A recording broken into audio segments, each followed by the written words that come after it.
The NCAA basketball tournament, March Madness. You're not a basketball fan?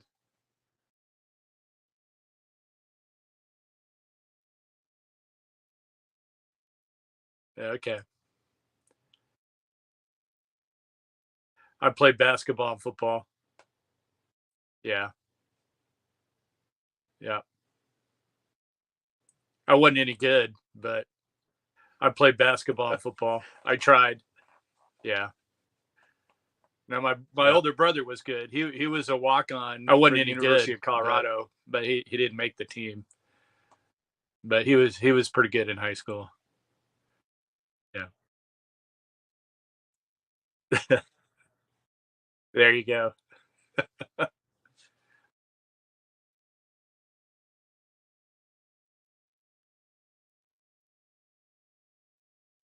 Sure. I'm the associate pastor at Kerrville Bible Church in Kerrville, Texas. Was the pastor of a smaller church in Colorado, Southwest Colorado, for about 16 years. Before that, I was an architect in Aspen, Colorado, for about 10 years, and I've written a couple of books, and I've got 4 sons. Two that just recently got married, one that's getting married this summer, and then I've got one son that's still in the home with us. Nice. So, Congratulations. and we homeschool him. Yeah. Homeschooled all my boys, and so yeah. Yeah, it's actually a really interesting fact because I recently did a debate on homeschooling, and homeschooling is like people who are homeschooled do significantly better than people who go to public schools or private schools. Yeah, we've discovered that with our own boys. Yeah, they are in high demand with jobs. In fact, 2 of my sons work for a company in Southern California, and both of them are being offered pretty significant chunks of money to stay with that company long term. Nice. And so yeah, it's worked out well for us. So I invited you on today because I wanted to talk about your problem of evil theodicy. Could you tell us a little bit about that? Sure. So I've written a book called "What About Evil." The subtitle is called "The Defense of God's Sovereign Glory." It tries to tackle the perennial problem of evil that typically is regarded as the Achilles heel for Christian, theism, and so I try to address all of the primary issues with the problem, from really more from a theological standpoint than necessarily a philosophical standpoint. I'm not an analytic philosopher, though I depend on some of the work of some analytic philosophers, and some well-known guys reviewed my book to make sure I wasn't completely off in the weeds in some areas. But my emphasis is more on the theological side of things, and really looking more at a biblical framework for how to make sense of evil in the world, in terms of the broad meta narrative of the Bible. And so that's where my primary focus is. I don't skip the other issues, but I'm not an expert in those areas. I'm more of a popularizer, you might say. So I write for an audience, that's mostly pastors and lay people and others like yourselves that might be interested in what Christians have to say about this subject. Yeah, the problem of evil was probably one of the main reasons that I left the faith. It's definitely a significant issue. I was reading some of the polls, and I think it's one of the two biggest issues that causes most current atheists to leave the faith from Christianity. So, what is your opinion on it, and how do you rectify it in the face of Christianity? Well, certainly it's not just a problem for people who've left the faith. It's a problem for those who remain in the faith. The experience of evil in this world sometimes can be horrific. Being a pastor, I've had to deal with a number of very tragic and disheartening realities. I can give you an example that's very close to home. A number of years ago, in a church that I was pastoring, we had two young twin boys that were part of our church, and parents were separated. They lived half their time with their father and half their time with their mother. The mother was kind of strung out on methamphetamines and had some boyfriends that lived with them in her trailer. And one day she came home with the two boys. They were probably about 7 or 8 years old. And they walk into the trailer, and her boyfriend had shot himself in the head, blew his brains all over the inside of the trailer, and those boys had to see all that. And they were part of a children's group in our church, Wow. and most people didn't know that that happened, but I did. And I know the impact that it had on those young boys, and it was tragic for sure. Wow. And it's just one of multiple stories that I could tell of experiences that I've had interacting with with the problem. So, from a Christian standpoint, we believe, Christians believe the Bible makes sense of evil and why it even exists. Um, and it goes back to, the Garden of Eden, um, in which we believe Adam and Eve sinned against God, against a set of moral obligations that God pressed upon not only them, but all of humanity, because all human beings, we believe, are created in the image of God, are meant to reflect the character of God and be in a vital relationship with Him. Uh, but that must be based on a standard of holiness, a standard of morality that reflects the very character of God. And because humans have rebelled against God, He placed a curse upon our world that includes not just a curse of being enslaved to one's sins and wayward, corrupted appetites, if you will, but that there's a curse upon the whole world. So that we live in a world where there is what philosophers call natural evil as well as moral evil. So you have moral evil, in which people who have moral obligations violate those obligations, such as um, rape and murder and stealing and all these sorts of things. So those would be violations of the command to love your neighbor, as yourself. Which is one of the two most important commands that the Bible gives. And so when we don't love one another, we are violating a command that God has set before all human beings. And really, you can summarize all moral commands to the command to love one another. Um, love God and love others is essentially how Jesus summarized, the commandments of God. So when we commit, sins, it usually is in one way or another a violation of our relationship with God or our relationship with other people, whether that's people you're close to or people that you don't even know. And so that would be moral evil, and then natural evil would include things like COVID-19.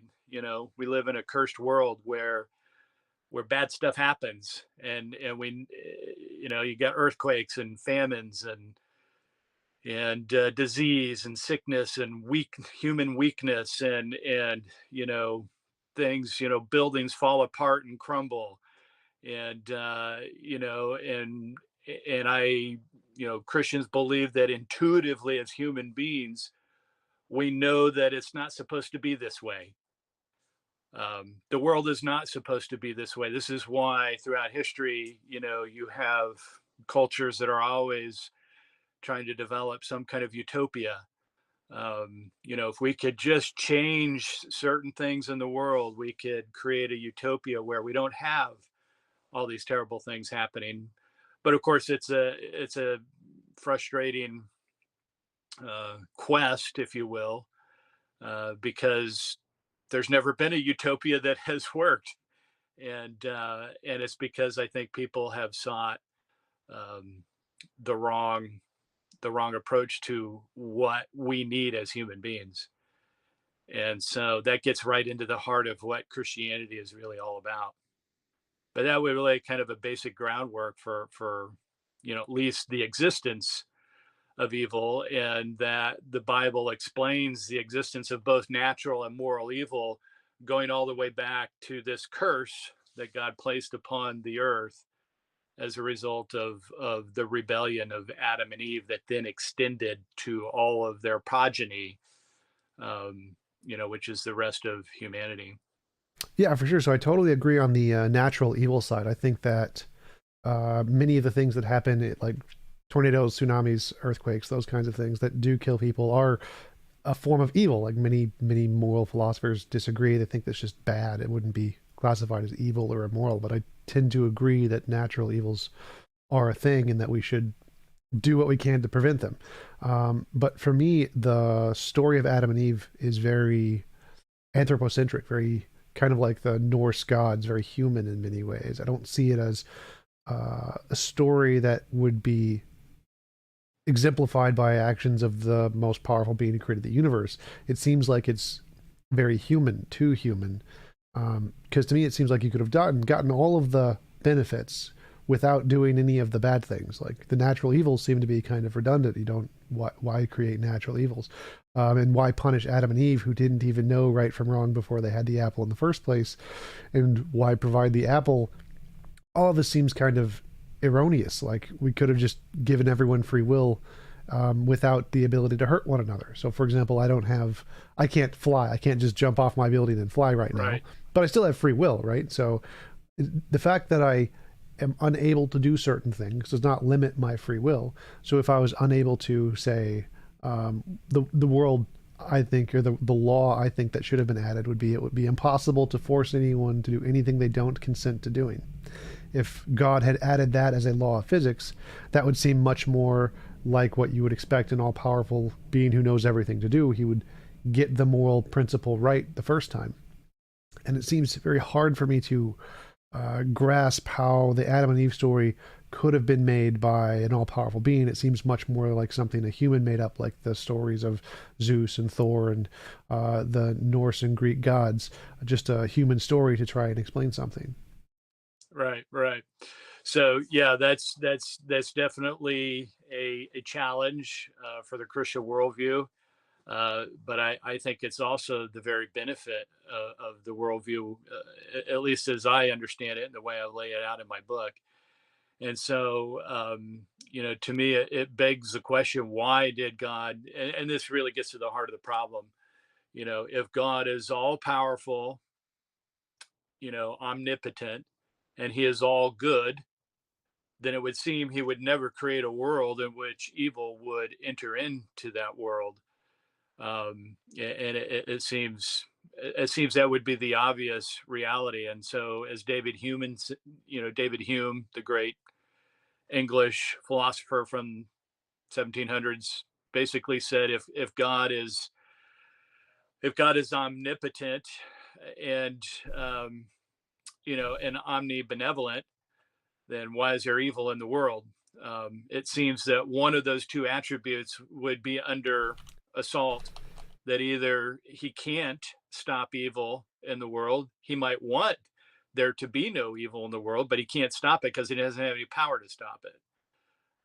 Or it could be that he has the power to stop it, but he wants evil to be in the world, and therefore he's malviolent. He's an evil God, and therefore we can't believe in God because of one of those two characteristics. Well, I think it's even further than that. You could extend the argument to include all the characteristics of God. He certainly must not be very wise, if he's allowed evil in the world. and he has the power to stop it. Um, it impugns his omniscience, right? That he is all knowing. You know, if God somehow knows that the Holocaust was going to take place in the future, as the Bible would indicate, you know, that he has knowledge of all future events, well, surely he wasn't, it didn't take him by surprise that all this was going to happen. And so it's an assault on the full character of God.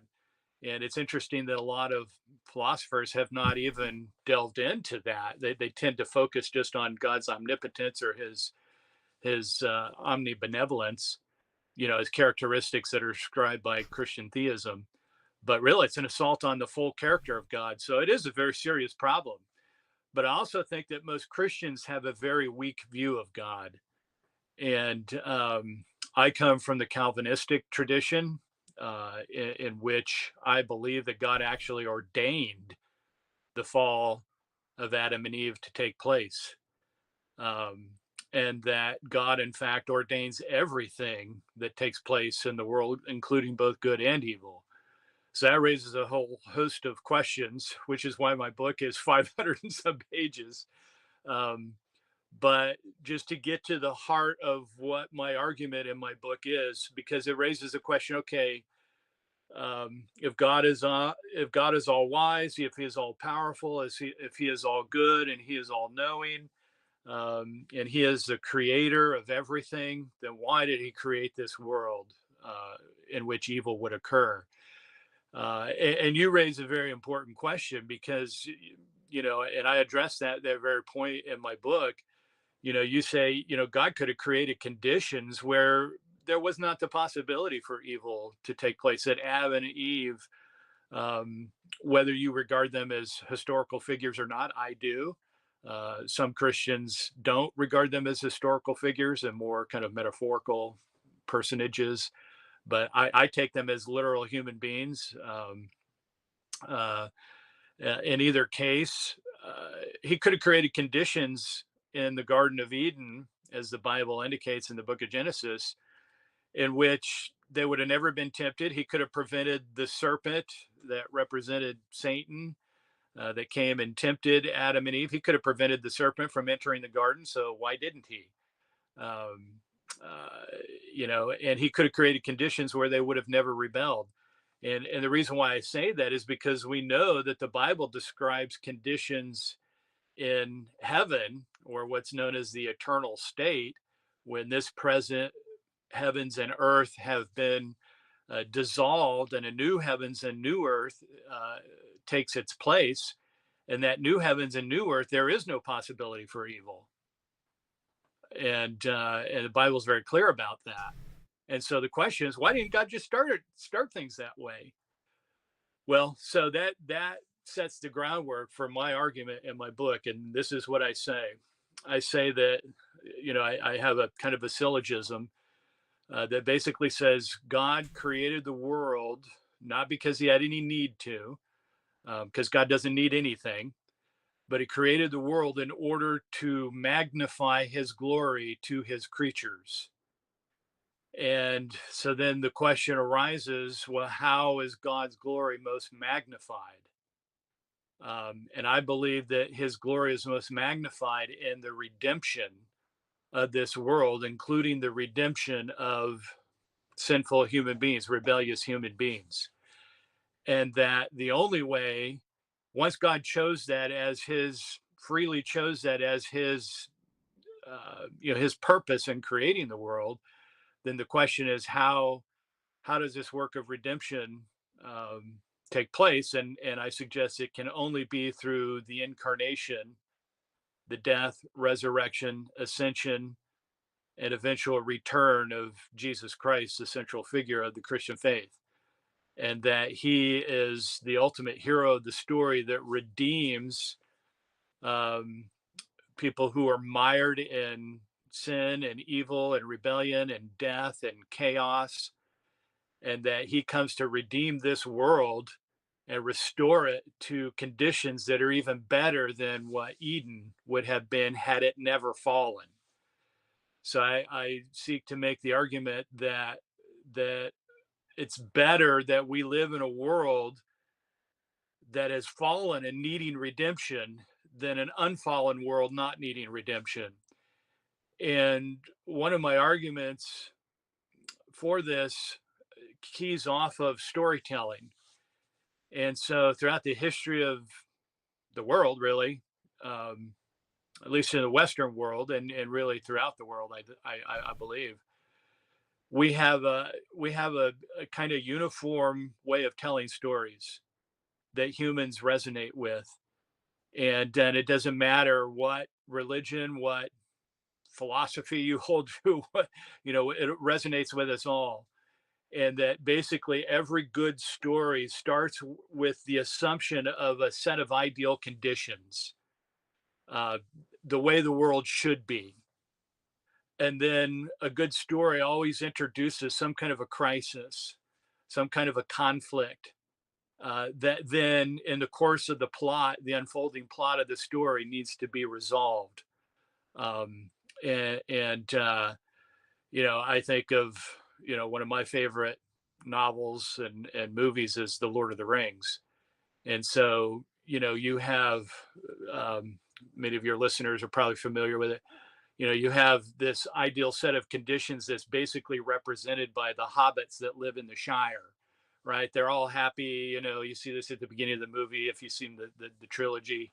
That they're happy. They enjoy each other's company. They have fun parties, and everything is wonderful, right? But then there's this sinister evil lurking in the backdrop, and you've got this ring of power that whoever gets a hold of this ring of power tends to use it for evil. And so this ring of power needs to be destroyed. And so they form the Fellowship of the Ring, and Frodo Baggins is, kind of the hero, and he's this humble hobbit, who seems to be the only one that's capable of taking hold of this ring and taking it to Mount Doom to destroy it, and then to restore, you know, conditions to the way they should be, right? And so it's a compelling story, and we're all on the edge of our seats, and we're rooting for the heroes, and we want to see the villains, destroyed in terms of, Sauron and Saruman and all these evil characters and all the orcs and so forth, right? That represent evil. And so that story would not have anything compelling about it whatsoever if the movie began with the happiness of the Shire, and then happiness just continued along this straight line, and there was no conflict, there was no there was no crisis to face, no need for a hero to intervene, and no villains to destroy and confront. It would be just this sort of flat line, that would be boring, and no one would find it compelling whatsoever. Nobody would ever go to a movie like that. You think of all the recent Marvel movies, where each of the superheroes are confronting some crisis, some, potential threat to the destruction of the universe, and you look at someone like Thanos, who's this arch villain that destroys half the universe, and half the people in the universe that just suddenly disappear and all of that. Those are compelling stories. Why are they compelling? I believe because God created human beings for a yearning for redemption, but redemption becomes unnecessary unless there's a crisis, unless there's a conflict, unless there's adversity, unless there's affliction, unless there's pain and suffering, that enters our world and screams out for some form of redemption. And so, even comedies, you just take a simple comedy, a sitcom, on television, yeah, it's a funny story and we laugh and all of that. But even sitcoms have some kind of crisis, some sort of conflict, some, maybe a lighthearted sort of thing. But the principle is the same. And even in tragic stories, where the hero becomes a kind of tragic figure, in the classic Aristotelian notion of storytelling, you have either a comedy or a tragedy. For example, most of Shakespeare's plays were tragedies, and a lot of people don't like tragedies, but I think tragedies are actually very powerful because they cause us to long all the more for comedy. So a comedy is when you have a good ending to the story, right? So you have the ideal conditions, then you have this, I call it a U-shaped storyline. So you have the ideal conditions that are usually either implied or explicitly indicated at the beginning of the story. Then you have this crisis. And then from the bottom of the U shape, you have this resolution, to the redemption part of the story where some hero enters in and saves the day, if you will. And then everything is, you have the happy ever after ending. And so tragedy actually is very useful because it causes the person who's reading or watching the tragic story to long all the more for the comedic ending. Not comedy in terms of a bunch of laughs, but comedy in the sense of that the story ends well. And so I think that we're hardwired for that. We're hardwired to see redemption take place. And then when redemption does happen, it is actually more glorious because of the fact that we had to be dragged through the mud. We had to be dragged through these horrific kinds of things, so that in the end we can have a deeper appreciation for the high price that was paid, the sacrifices that were made, and the strength of character of the heroes or whatnot that was necessary in order for the crisis or conflict to be overcome. And I believe that basic impulse in storytelling that has been true across the ages, is a reflection of the one true story, which I believe is laid out in the Bible, which is that you have creation. God created the world. He created Eden where there was no sin, there was no evil, everything was perfect. That's the way it's supposed to be. And then you have the fall, Adam and Eve, that caused this curse, that caused this evil to enter into the story. And then Jesus Christ comes as the arc hero of the whole narrative of not only the Bible, but of all of history, because I believe the Bible is just reflective of what actually happens in real history. And that Jesus Christ is the central hero of the story and, brings redemption to the world. And we could get into all the details of that, but that's the basic framework, I believe, that God has purposely designed so that humans that are being redeemed will have a deeper appreciation for their redemption than if they had never required redemption in the first place. I can sort of see that, but again, that's what makes it seem so human to me. Because if we think about Lord of the Rings, I also really enjoyed those movies. But if the ring wraiths could literally come out of the movie and stab you, no one would go to the movie. So the fact that there's a screen there and that you can't be as directly affected by the negative consequence is what makes the movie so good. If you could be affected and killed by the orcs or Saruman or whatever, people would not be lauding it as a great movie. It wouldn't be inspirational. People would be suing Peter Jackson and the directors for killing people. So I think the same thing applies to God here, that he could have made a compelling story, that's fine, but forcing people into the situation where they can be slaughtered by the story doesn't make it a compelling story. It makes it just evil. And so I think that your movie analogy is a good analogy, because the movie is a good, inspiring story because you're not at risk of being harmed by the movie. And once the movie can harm you, it stops being a compelling story and starts to be literal torture and slavery. So I think that if God wrote this story in such a way that we are the victims of the movie and we didn't consent to be here, then God is evil. He's someone that we should not worship. He's someone we should condemn. And so to me, it seems like a better way to have written the story would be to give people the option to have the direct experience of being affected by the movie, or to give them the option to be like, no, yeah, I don't really want to do that. So like in a movie, you can choose to volunteer to go to the military or whatever. You can choose to be like, nope, I'm going to stay at home and not join the military and get shot. And I think that's a more moral way to do things than forcing people to be victims to things that they had no choice in. It seems like that way of doing things is evil in and of itself. And if there really was an all-powerful, all-loving being who existed. You mentioned the Epicurean dilemma. If God is willing to prevent evil but unable, he's not omnipotent. If he's able but unwilling, he's malevolent. If he's both able and willing, whence cometh the evil? And then if he's neither able or willing, why call him God? You mentioned that one.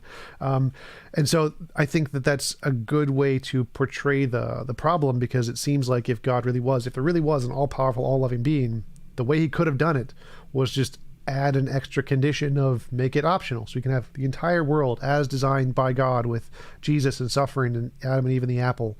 But one extra condition, he just gives everyone the option. Do you want to be a part of this world and have all of the benefits of going through this narrative archetype that leads to some kind of positive emotional story outcome of valuing the redemption? Or would you like to opt out and be like, no, you don't really want to be part of that. I'm going to go play my video games or whatever. That seems to be a more moral way to have done things that should obviously be possible for God. But since he didn't do it, he seems quite malevolent. Yes. I think we should make a distinction between, the movie world or the literary world, in terms of, no one would watch the movie if the ring race came out and actually stabbed you or whatever. Yeah, of course. But that's not the point. The point is that the movies reflect real life. The stories that we tell reflect our own stories, and we want to put together stories in a cohesive way that makes sense of the actual world we live in. And because we live in a world where we actually do experience evil, and sometimes the ring race actually do kill us, right? I'm saying that metaphorically because, people experience evil, and, and people do evil. And it's important in the Christian worldview that you understand that there are two things that happen. Number one, the Bible says that all of us do evil, right? None of us escapes evil thoughts, evil intentions, and none of us um, stops, none of us, escapes actions that are in fact evil. Um, when we start to say that, no, I don't do evil, I've never had an evil thought, I've never done anything evil, most people most people look at that and say, well, you're just not being honest with yourself, because and you're being self-righteous. In fact, many Christians are accused of being self-righteous because they hold to certain moral standards. But true Christianity recognizes that we're all evil, and that apart from the work of redemption that comes through Christ, I stand judged before God, in before his cosmic courtroom, if you will, because we've all had evil thoughts. I mean, why do we see what's going on in Russia and Ukraine right now? It's because people are evil. People do evil things. Some people do more evil things than other people. Some people are prevented in certain ways. I find it interesting that there's a number of stories in Poland during World War II where people had cultivated anti-Semitic attitudes, and when the Nazis invaded Poland, they knew that there existed this pervasive anti-Semitism throughout the country, and so the Nazis didn't have a lot of forces to just send troops into every little town and every little hamlet throughout Poland, because they had, other things they wanted to do. But they would send a few officers into some of these smaller villages, and basically, under the threat of annihilation, they would come in and gerrymander their political structures in these little villages, the village elders, or the city council or whatever, and convinced them that they would see no harm if they would take the Jews that were in their town and kill them. These are just regular people, right? And so they didn't bring in a lot of armed, German soldiers, and it had a handful, and they did threaten them. But basically, they convinced these normal people to, there's a town called Jebuon in Poland during World War II, a village of about 600 people. 300 of those people were Jews. And the Nazis convinced the regular people that on a particular day, they would just round up all the Jews and kill them. And that's exactly what they did.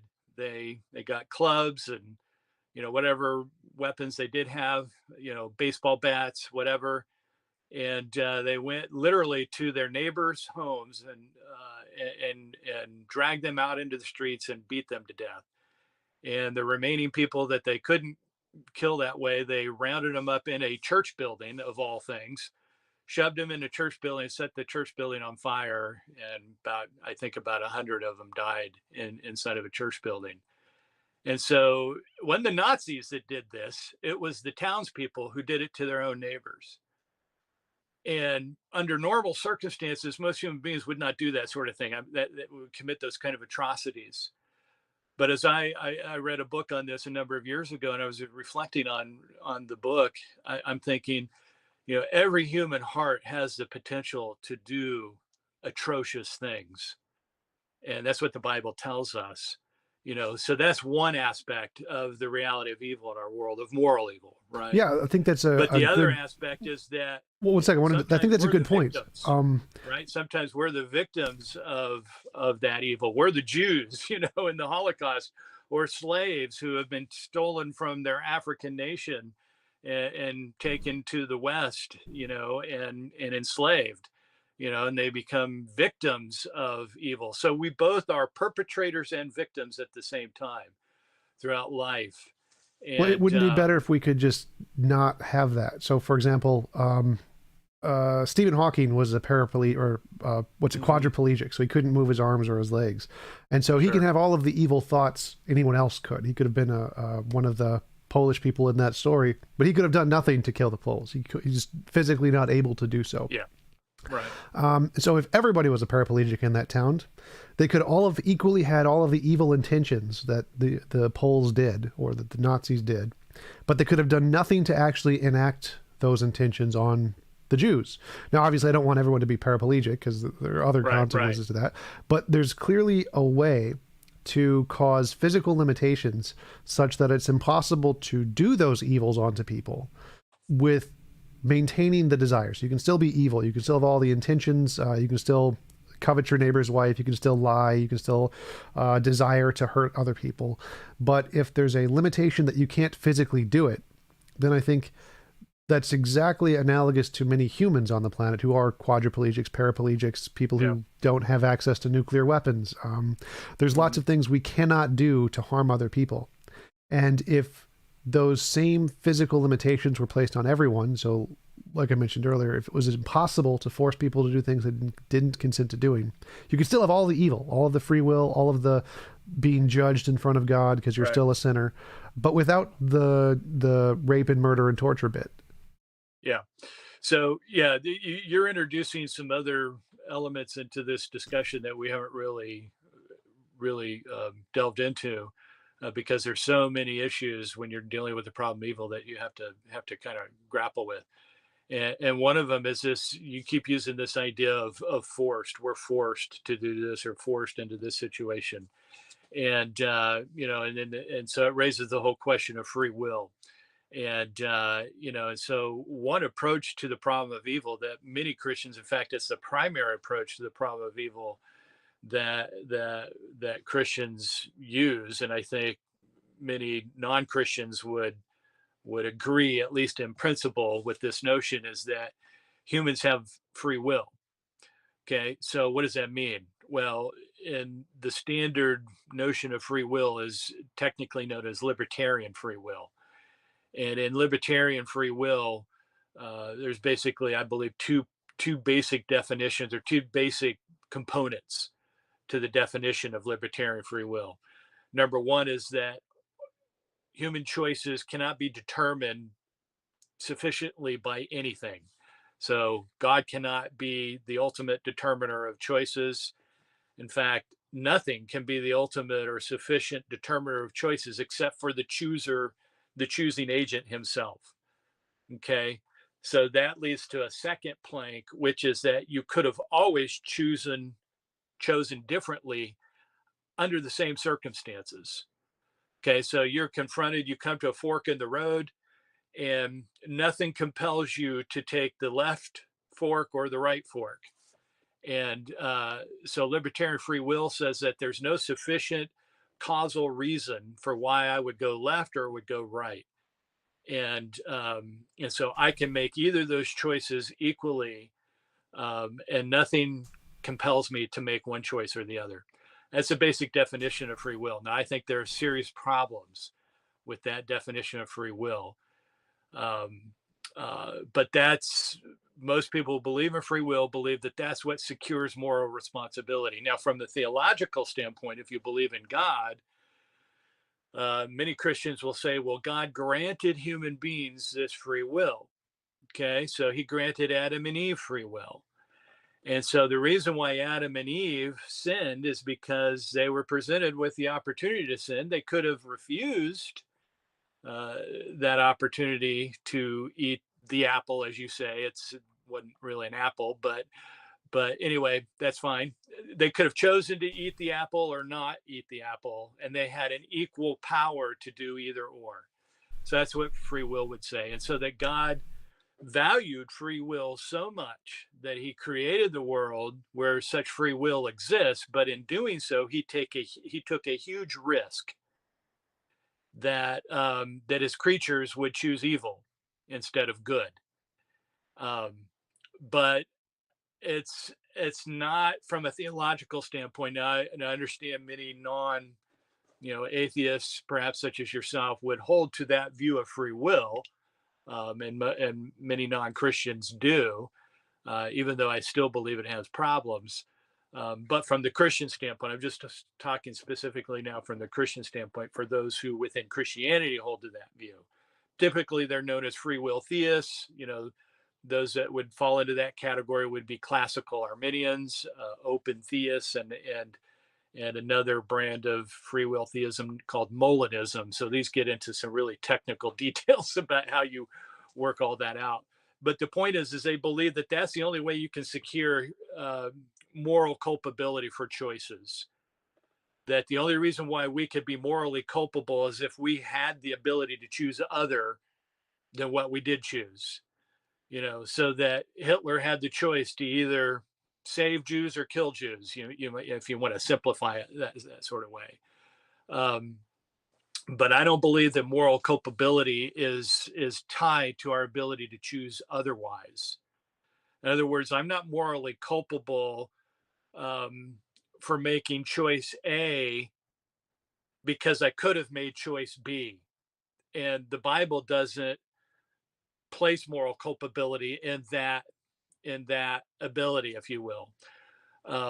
Rather, the Bible always assigns moral culpability to two factors. Number one, the fact that we intuitively know what's right and wrong, so that human beings intuitively know that it's right to love your neighbor and wrong to hate them.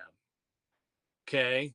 And so we have that knowledge implanted already on our conscience, so that when we show hatred towards someone, say like in a case of racism, um, that we intuitively know that that's wrong, and that to love our neighbor, no matter who they are, is intuitively right. We know that because God has implanted that. We believe God has implanted that on every human heart.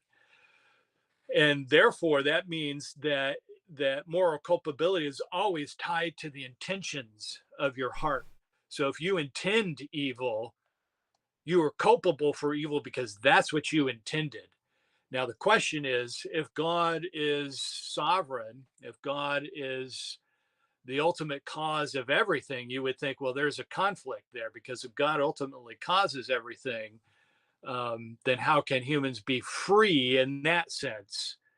And that gets into the whole realm of compatibilism. So if you get into the philosophical debates, you have the free will, libertarian free will guys, and you have the compatibilist guys, and I'm a compatibilist.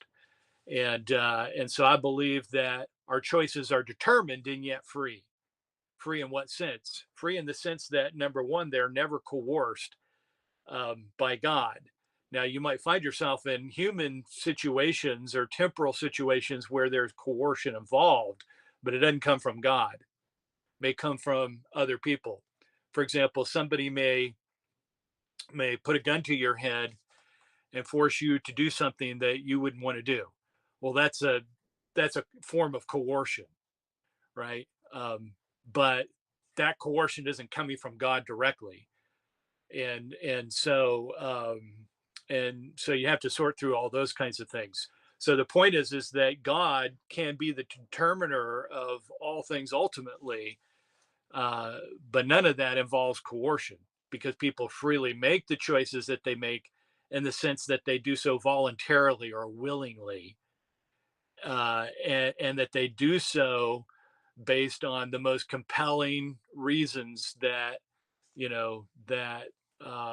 that come from their thoughts and intentions, and so that's where moral culpability lies. And so I've written another book on this subject called "What About Free Will?" And again, it's a popular book. It's not intended to delve into all the deep philosophical issues, um, but it's to help mainly Christians understand the distinction between you know God as ultimately sovereign and yet not culpable, because God always has some ultimately good reason for the evil that He has ordained to take place in the world. If He didn't, then it wouldn't happen. And so God would never ordain anything that He did not have some ultimately good purpose for. But we don't always know what those reasons are. So this gets into another realm of philosophical issues called skeptical theism, which is that if God has some greater good for some evil that takes place in the world, would we know what that good is? Not necessarily. But on the same token, could we decisively indicate that there could be no possible good from any particular evil that God might bring out of that evil? And that's not possible to answer either. And so basically you're put in a quandary. You can't say yes or no that God does or doesn't have some greater good for some evil that He may purpose in the world. But I suggest that from the broad picture, God's ultimate good is that a world that goes through the crisis of evil and comes out the backside gloriously restored in the final state of history and eternity, that's a far better outcome than had God created the conditions of the world where the fall never took place, where evil never entered the picture. There are no villains. There'd be no opportunity for courage, of heroes. There'd be no opportunity to extend mercy to enemies, which is essentially what Jesus Christ does through His death and resurrection. Is He extends grace or mercy to those who don't deserve it. And for anyone who's experienced the grace of God in that way, there's nothing more powerful. And a great example of that would be someone like John Newton. John Newton was a slave trader in the 1700s, and he ran a slave ship between England and the islands in the Atlantic where they picked up, in Africa where they picked up slaves, and he became a Christian later on in life, and one of the things that he regretted more than anything was the fact that he was a slave. He was captain of a slave ship, and yet he wrote the most famous song, really the most famous song in the history of the world, which is the hymn "Amazing Grace." And in that hymn, he basically says, "I once was lost, but now I'm found." You know, um, you know, and speaks of his wretched condition and how God saved him out of that, and and God had mercy on him when He should not have had mercy on him, and God gloriously saved him from his own rebellion when he should have deserved nothing but justice. And um, and so but there is no opportunity to display mercy. There's no opportunity to forgive someone who has, you know, deeply sinned against you. The story of Corrie Ten Boom in World War II is interesting too, because she watched her sister die in a concentration camp at the hands of a guard who later became a Christian and sought her forgiveness for what he had done. Of course, it was very difficult for her to think of that, but she did forgive him. And there was a bond that was created between her and that former guard in that concentration camp that is phenomenal. That would never, there would never be the opportunity for those kinds of bonds to exist, if the Holocaust had not happened, at least in their case. So that's what I believe. Christians have to deal with reality. I realize you as an atheist are saying, well, all of this tells me that God can't exist. But I think that it actually points to God's existence, because he is doing something very amazing in this evil world, that he is redeeming this world. And I believe that resonates more with our souls as human beings than conditions where that wouldn't be the case, because that's the reality we live in. We all live in this world that has evil in it, so we have to make sense of it. And so my challenge for someone like you is, where do you find hope?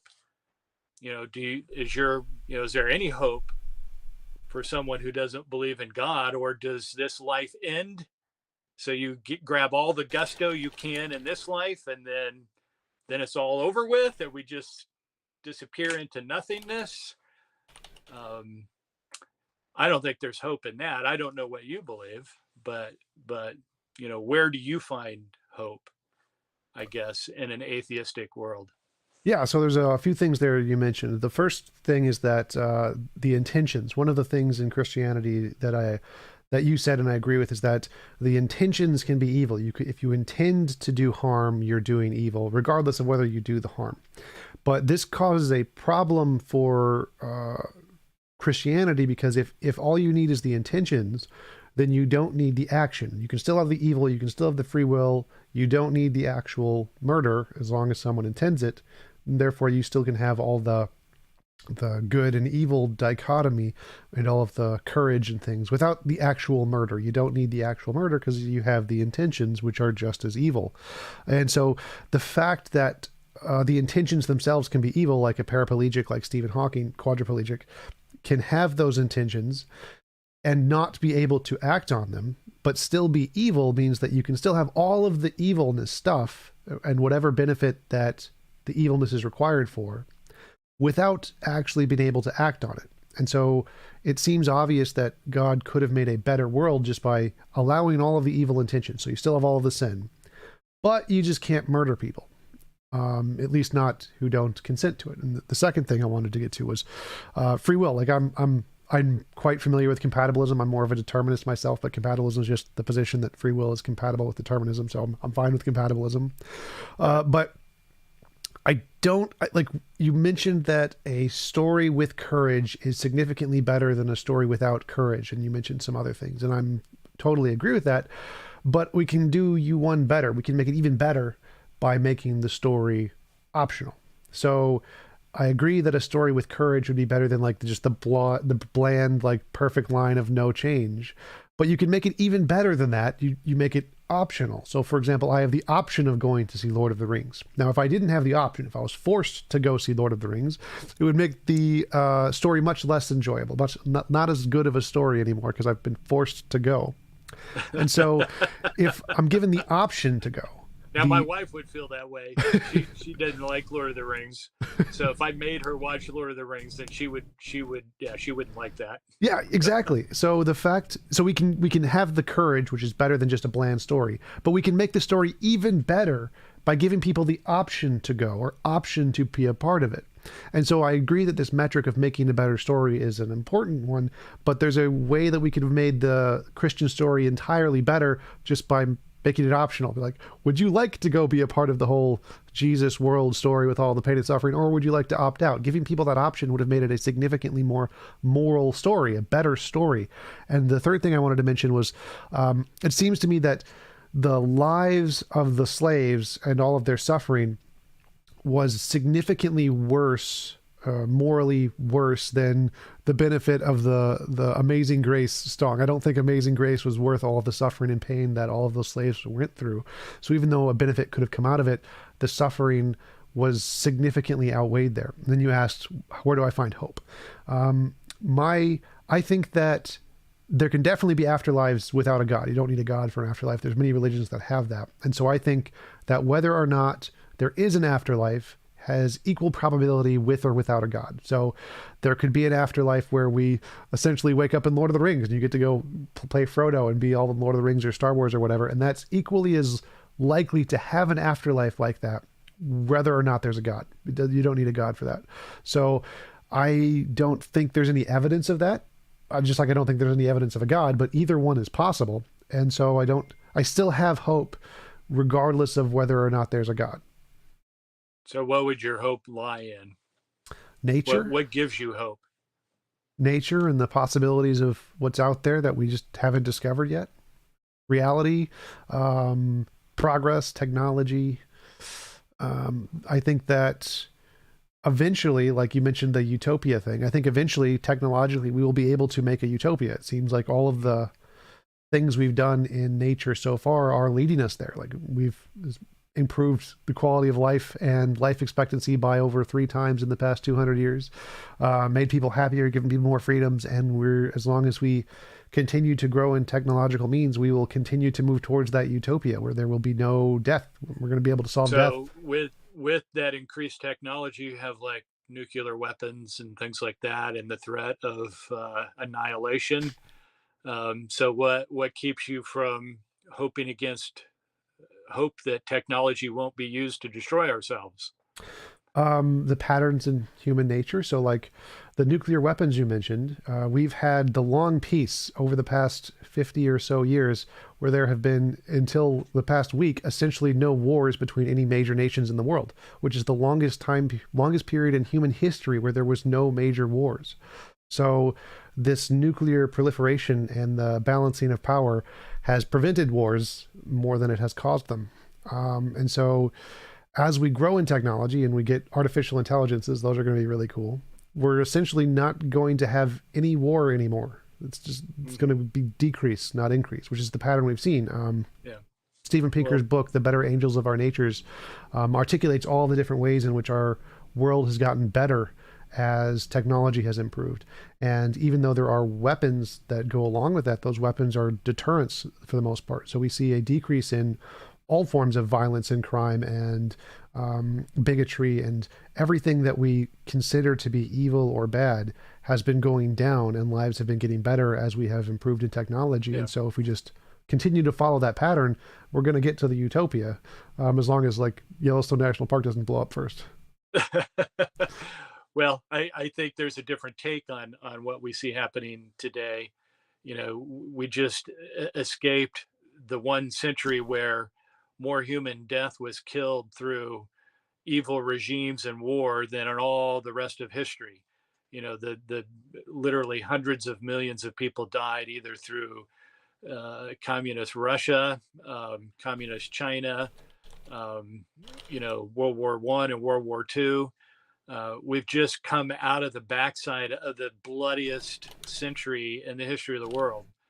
And so that doesn't give me hope that we're going to get any better. I think the world has gone through some pretty horrific things through most of the 20th century, and we're experiencing a reprieve, perhaps, of an upward trend toward, a world getting worse and worse. And I don't think technology has changed that.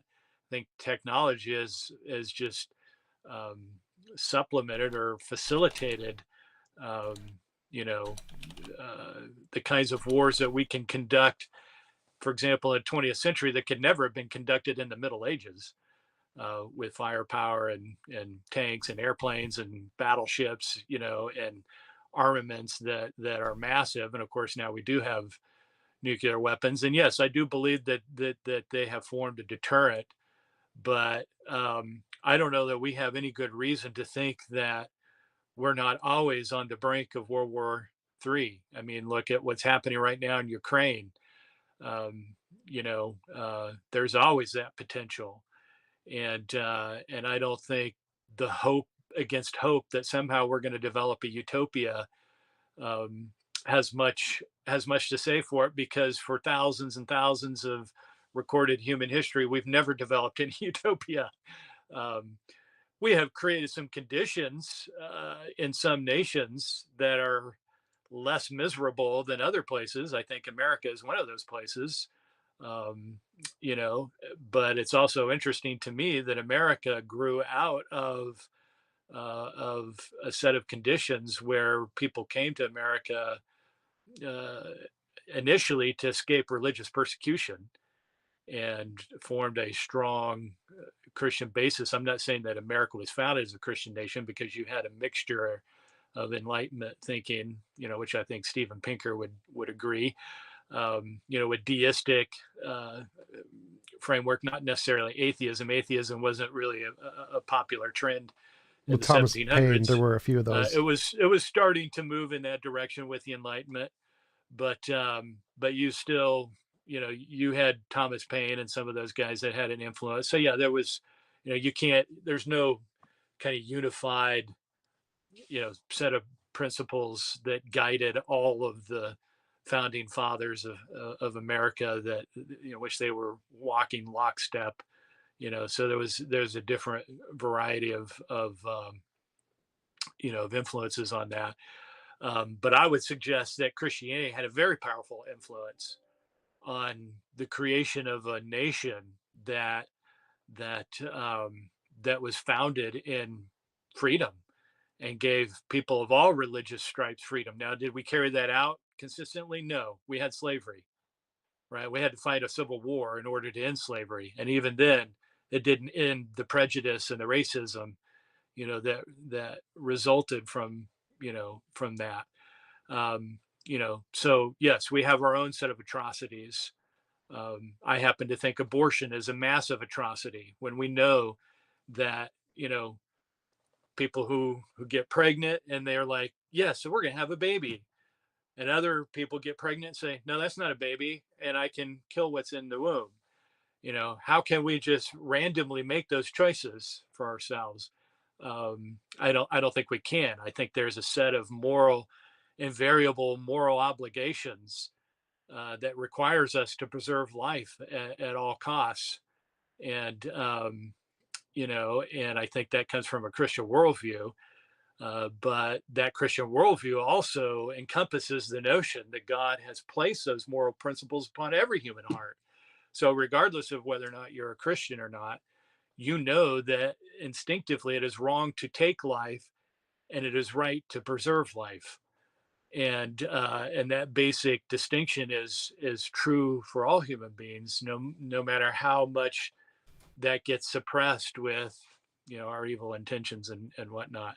Yeah, I totally But agree on that point, which is when I found it strange when you said the world is getting worse and worse, because on that belief that we should preserve life, it seems like all of our technology, even if we include all of the world wars and communism and all of those things, the percent of people who died there was still less than the percent of people who were dying in previous ages to all of the illness and the disease and the Black Plague. So even if we include, this is in Steven Pinker's book actually, even if we include all of the deaths in World War II and communism, the percent of people who died compared to the entire population of humans was less than at any other time period. So life expectancy for humans, even given those tragedies, is still 2 to 3 times larger than it was 100 years prior to that.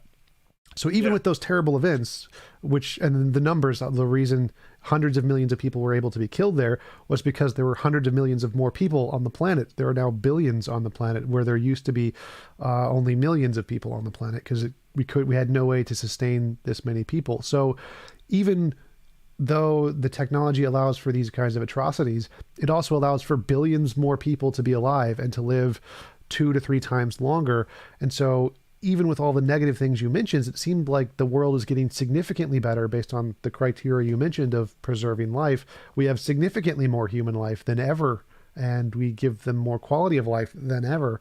And so like even in World War II during and the Depression, when quality of life for many people was very, very bad, it was still better than pretty much the vast majority of humans 200 years prior than that, at the best of times. So even given these atrocities that we have, it seems like there's a clear standard that we're making massive strides of progress, when even at the worst of our current stage, we're still doing better than everybody 200 years ago.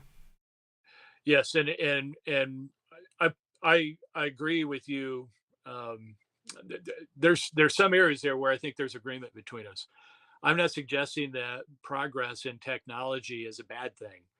Um, there's always been progress in technology, and that's always been beneficial to society and to the world as a whole.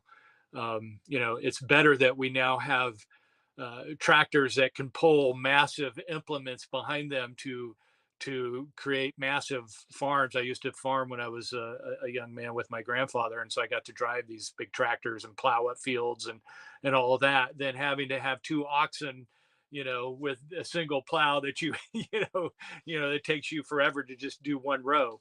We agree there. And in fact, I would say that the Christian worldview um, supports this notion of the development of technology, because God gave us minds that are constantly learning and developing and increasing in our knowledge, increasing in our abilities. And it's a reflection of the fact that we are kind of, as it were, mini creators. God created us in his image, and therefore, we reflect something of God himself, in that we ourselves are creators. We create great works of art, of music. We make use of math and science and technology to do amazing things. Nonetheless, I think where you and I might differ is that technology doesn't change human hearts. And, you know, you're always going to have evil in the world as long as we live in this cursed world. And we're never going to eradicate evil. We're never going to arrive at a utopia on our own, because I don't think we're capable of that. Because you're always going to have people who are interfere, and you're always going to have conflicts between different ideologies that will prevent such a utopia from taking place, because it's human nature. It's our nature to be a conflict with one another, and it has been from day one. And so technology isn't going to solve the problem of the human heart. The problem of the human heart can only be solved when people are properly related to their God, to the God who created us all. And so that's why I suggest we can't find our hope in technology or some notion of progress. And I don't know those statistics. I'd have to read Pinker's book to see how he frames all that. But the fact of the matter remains that the 20th century was a pretty atrocious time in the world for many, many people. And I do want to go back to one other point, and then I've got to go, because I've got to take care of some things here. But I wanted to go back to one point that you made earlier, and maybe you can clarify what you meant by this. But you were talking about stories or whatever, life in general would be better if we had options. And my view of free will, if I call it that, doesn't deny that we don't have options, that we don't have alternative paths set before us, but that there are determining factors that will decisively determine which path a person will take. So there's that issue. But you said it would be better to have options, but for some situations we don't have options. The slaves didn't have much, many options. The Jews during the Holocaust didn't have a whole lot of options. They were confronted with evil in a compelling and coercive manner that caused them to face the reality that I am the victim of evil and I can't escape this reality. So they didn't have those options. And I'm not sure that's what you mean, but that's what I'm thinking. You have situations where people are in the midst of an evil environment, over which they have no control, and over which they are in a situation where coercion is taking place.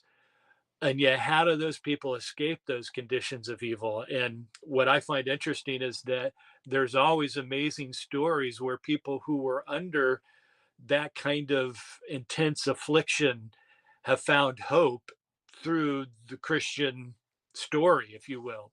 And I think of slaves, all the great Negro spirituals that grew out of the 1800s were derived from slaves who found hope in the Christian faith, even while they had quote unquote Christian slave owners, that were oppressing them.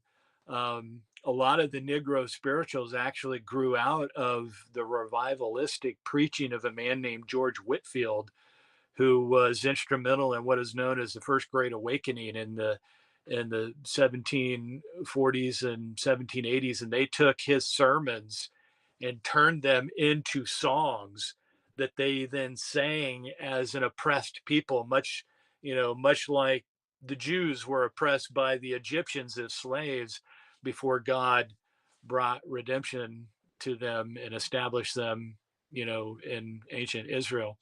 But, so the point is that even those who experience great affliction and great tragedy and great crises in their lives have experienced hope. And I think the Bible says that the hope for those people is actually greater than if they had not experienced these deep tragedies in their lives.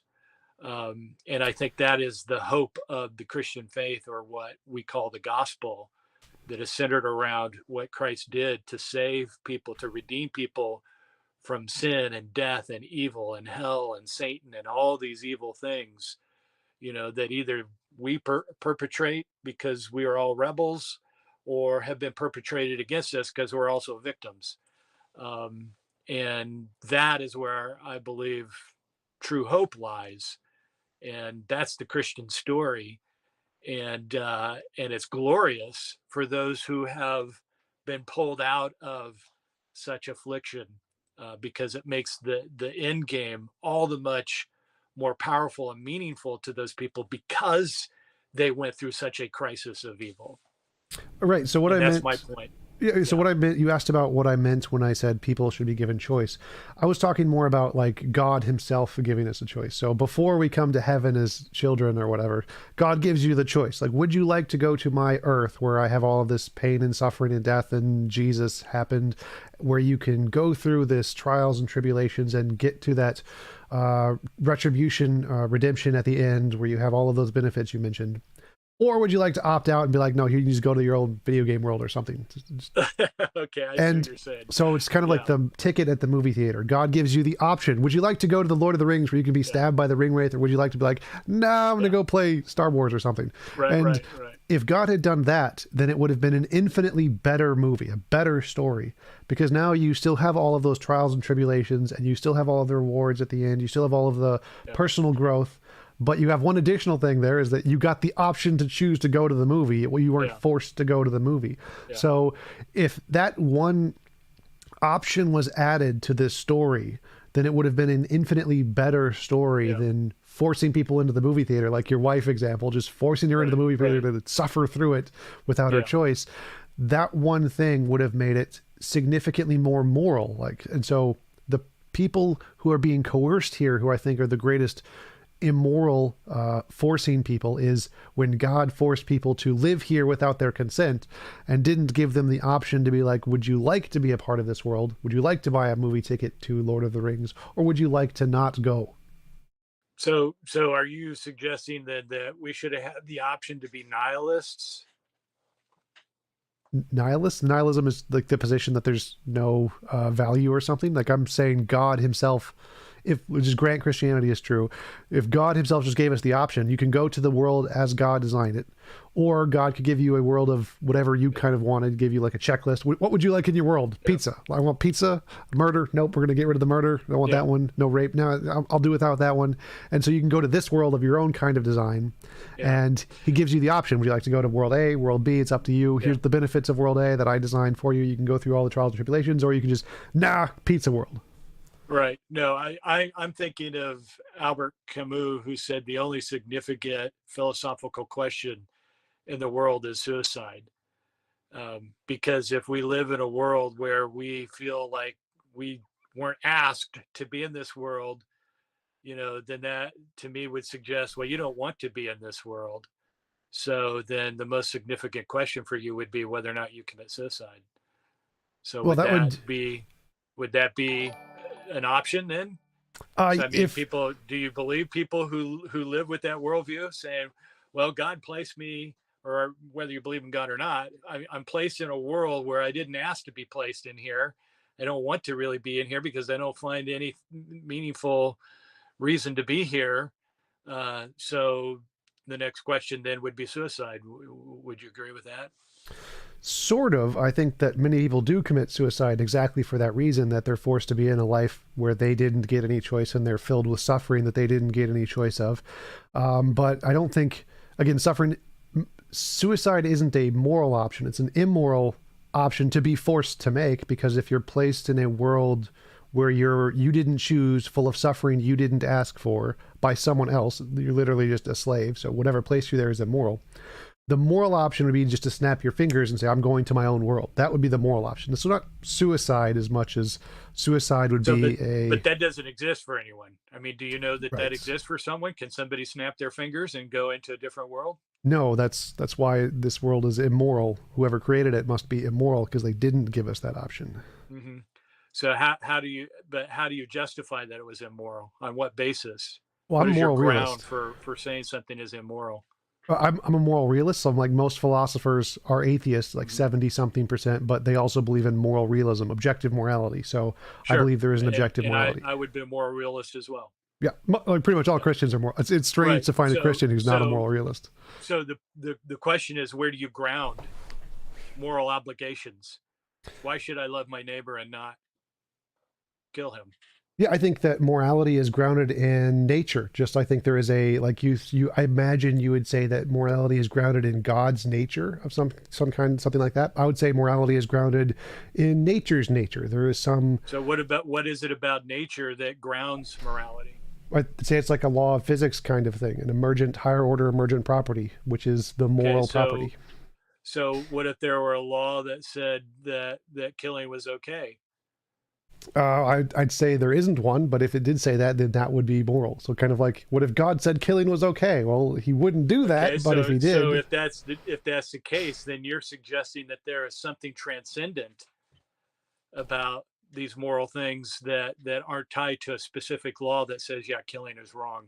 Like that would be equivalent to the law of gravity or something like that.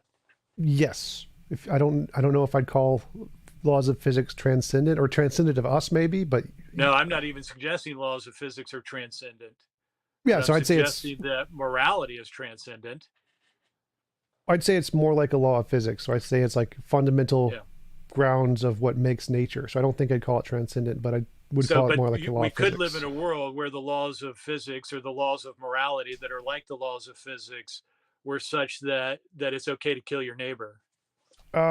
It's logically possible, but all of the evidence indicates that's not the case. So it'd be like, it's possible we live in a world that was created 5 minutes ago, but there's no evidence to support that. Would you say that moral laws or moral obligations are personal in nature? No, they are expressed in things that are personal. So like, gravity isn't made of mass, but it affects things with mass. So do we expect like a leaf on a tree to show love and compassion toward dirt on the ground? No, morality is, again, a thing that affects minds and consciousnesses, just like gravity affects mass, but it doesn't have mass. So, Okay, so you would say that we're moral beings, but a tree is not a moral being. yes, sort of. Okay. So I'm still asking the question, where does that moral consciousness come from, and why doesn't it affect, if it comes from nature, why does it only affect human beings? So I tried to answer that before. Gravity has no mass. Gravity is the curvature of space-time. It doesn't have any Right. mass, but it affects things with mass. So Hmm. this is a common thing. It's called a composition division fallacy. The things that it affects doesn't need to be inside itself. So like the thing that affects consciousnesses with morality doesn't need to be conscious, just like gravity affects things with mass, but gravity doesn't have any mass. So the law of physics that affects consciousness that has morality isn't itself conscious. There's no reason to think it would be conscious. Yeah.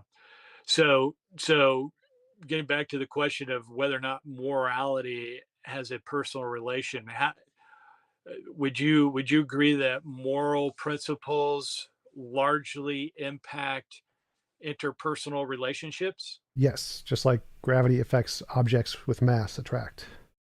Right.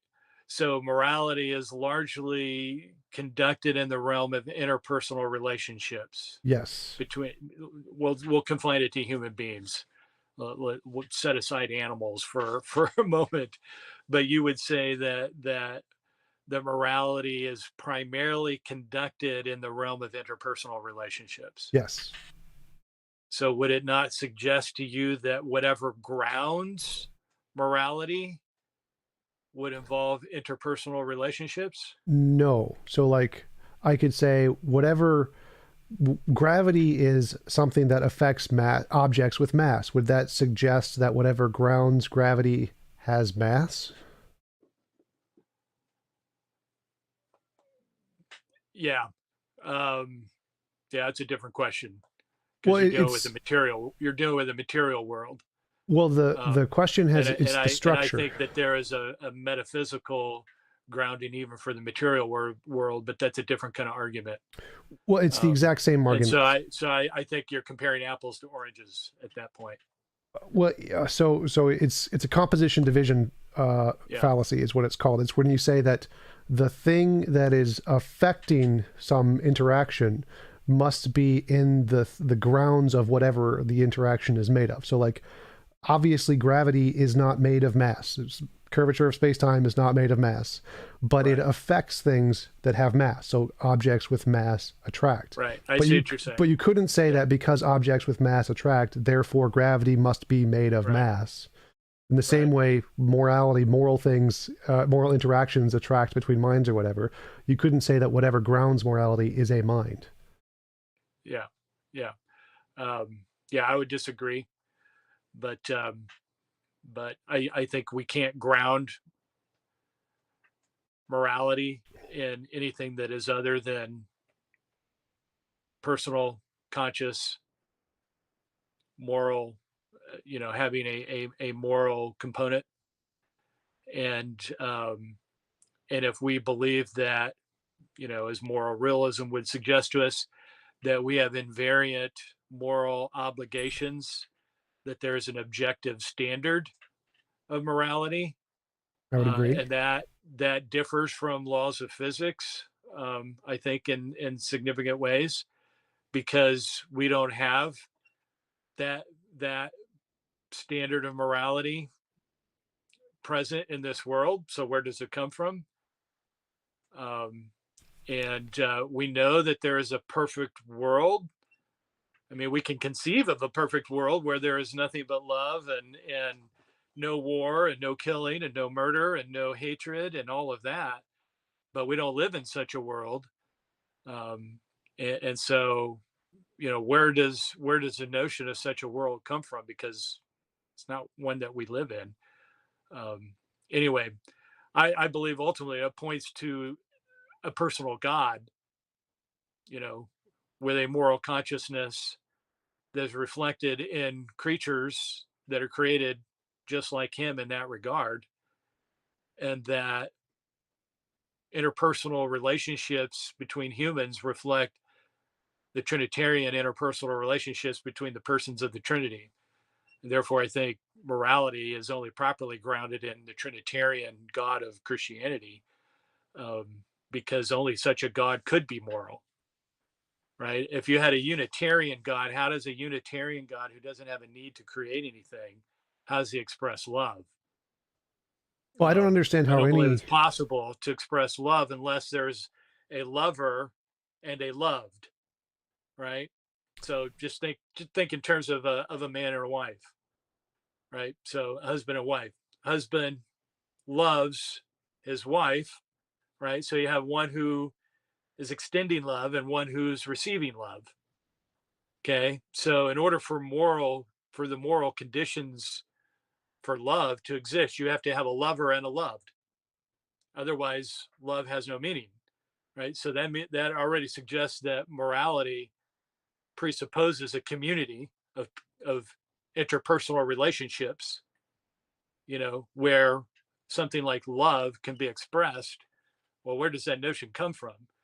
Well, if we're created in the image of God, and God is a Trinitarian being, the Father extends love to the Son loves the Father, and there's a context in the interpersonal intertrinitarian relationships where moral actions are expressed or moral sentiments are expressed, and I think that's from my.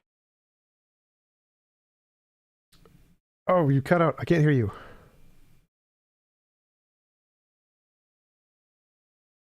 Your sound cut out. I can't hear you.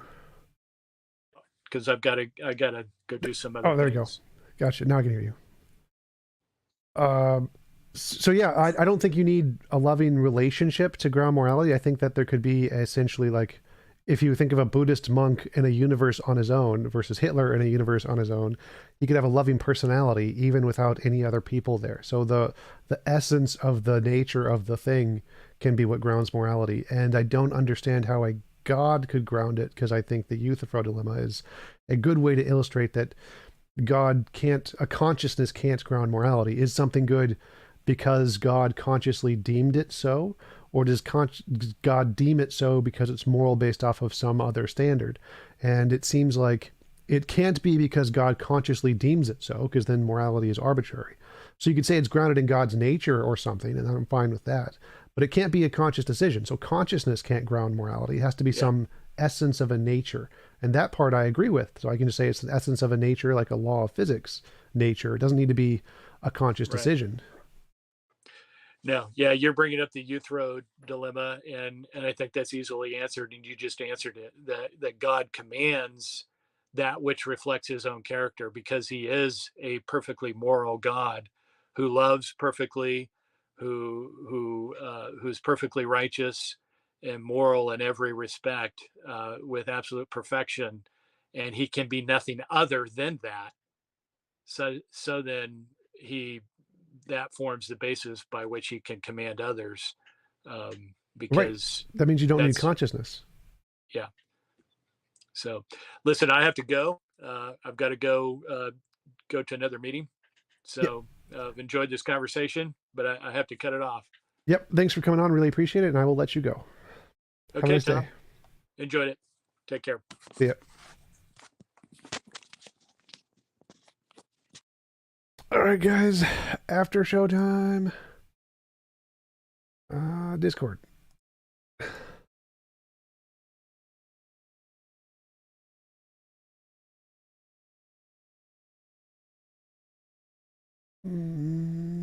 After show Discord.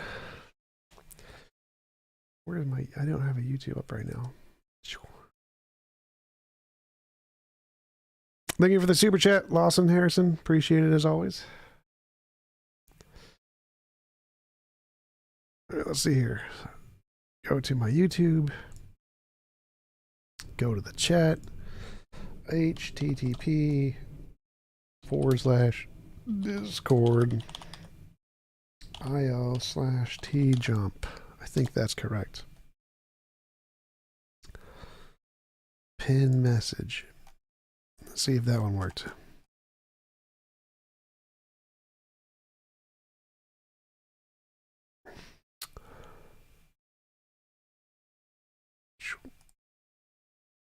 Does that work? Maybe that's not right. I don't know.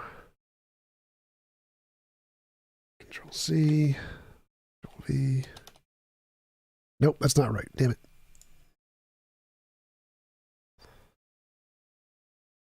Let's try this.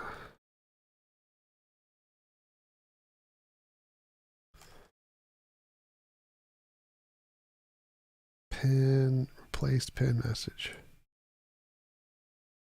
There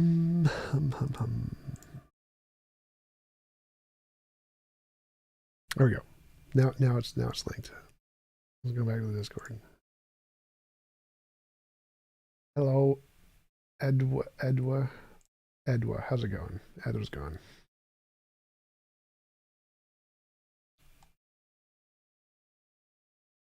Chance, how's it going?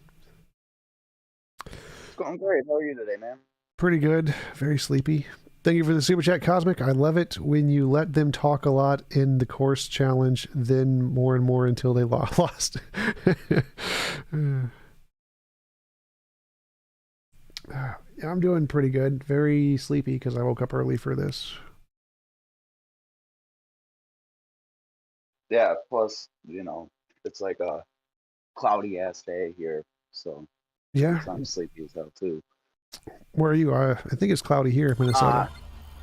I'm in Wisconsin. I'm actually a couple of like an hour east of you. Oh wow. Just come down and get some coffee sometime and not make me drive. Oh, fuck yeah. No, I'd rather go to Minneapolis than you come to the middle of the swamp. Go to those cornfields. You're like... Exactly. Yeah, no, without a doubt. I've actually been pretty interested in you starting this atheist church stuff, and it's kind of got the ideas flowing on like a community center, at least in the big city, Milwaukee here. Yeah, that'd be awesome. So I'm trying to set it up in multiple cities. So the goal, I'm still like trying to figure out what the best way to file the taxes is, because taxes take like 9 months to file and you have to do like a lot of work. Been thinking about getting professional help with it, but it's like $5,000 to do that. And yeah, it's going to be a struggle to do like a lot of it. So I'm still trying to figure that out. But yeah, I definitely want to do that. That's my main goal in life right now. Yeah, I think it's a huge community help. I think it's something that's definitely needed. Yeah, for sure. I'd love to do like community housing, get housing for the atheist church people so we can like decrease the cost of living. That would be the best part. And then have like a community center would be awesome where we could play basketball, host debates, and do lectures and things. That would be cool. Oh yeah. Yeah, no, I'm all about that life, and it's kind of got the ideas turning down here. So I was gonna, talk to my stepdad's really good at like opening up businesses and stuff like that. So I was gonna kind of consult him about getting something going. What would the first process be in this opening up something like that, and see where it goes from there. Yeah, it'd be awesome. But it seems like, yeah. Yeah, go for it. Like, I think we should sure. try as many avenues as possible. So definitely ask your dad for help for sure. Oh, without a doubt.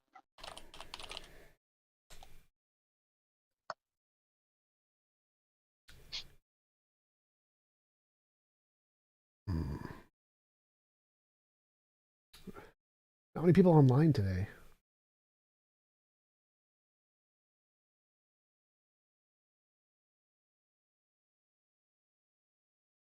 I presume it's the time.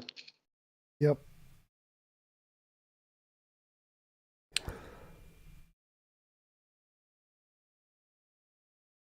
Would I ever go on the atheist experience as a co-host? Sure. Angels from Africa asks. I would do that. Like, I have no problem with Matt or anybody else. I think that they're wrong on their social justice stuff, but I don't have any problem with them personally.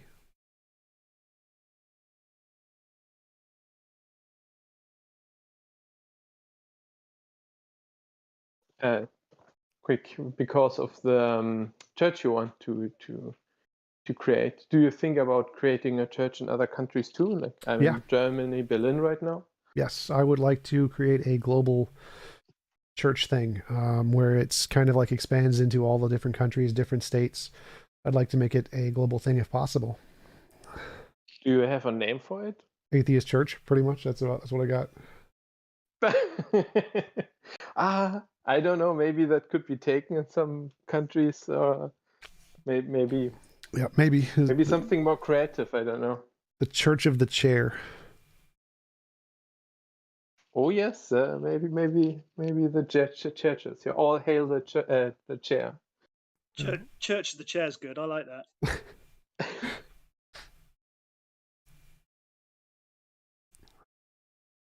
Yeah, you have to sit comfortably to find God, not. It is mandatory that we put lazy boys in all public spaces. Sounds reasonable. Tim West, would they let you on the show given the history? I doubt it. I don't think Matt would let me on the show because he doesn't like my anti-social justice stances.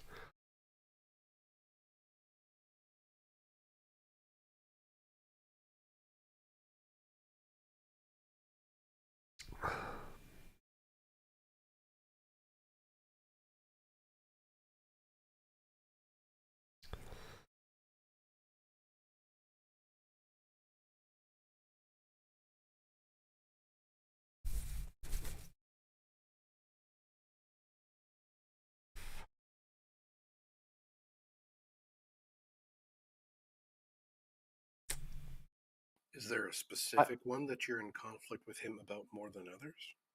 Well, I'm not in conflict with him, more like he's in conflict with me.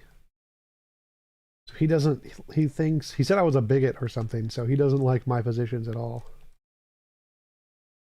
Could you tell us maybe the difference, like he maybe tries to point out between you and him?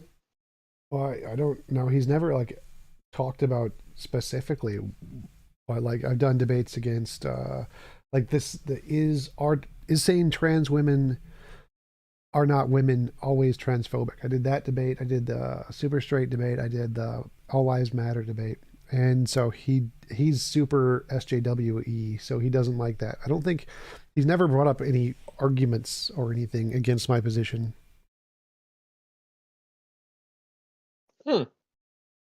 Maybe you guys should debate it if he's up to it. I don't know. Maybe. The problem is you both want to be paid, so like a third party has to pay. Yes. I don't think he would.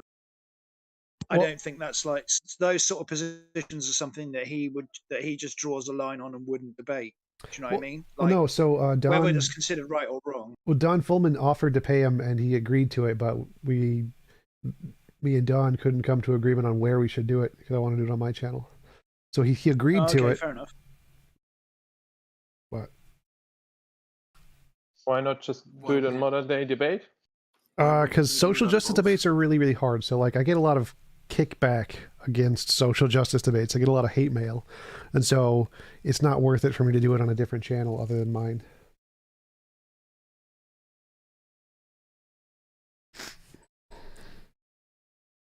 Is it not something you could just mirror to both of yours? Or how does that work? Well, the problem is that I would get a lot of hate, but not a lot of support. So unless it was on my channel and people were actually drawn to my channel as the primary source, then it wouldn't get me anything. I just get a bunch of hate. So it would be a lot more work than it was worth unless it was only on my channel or primarily on my channel.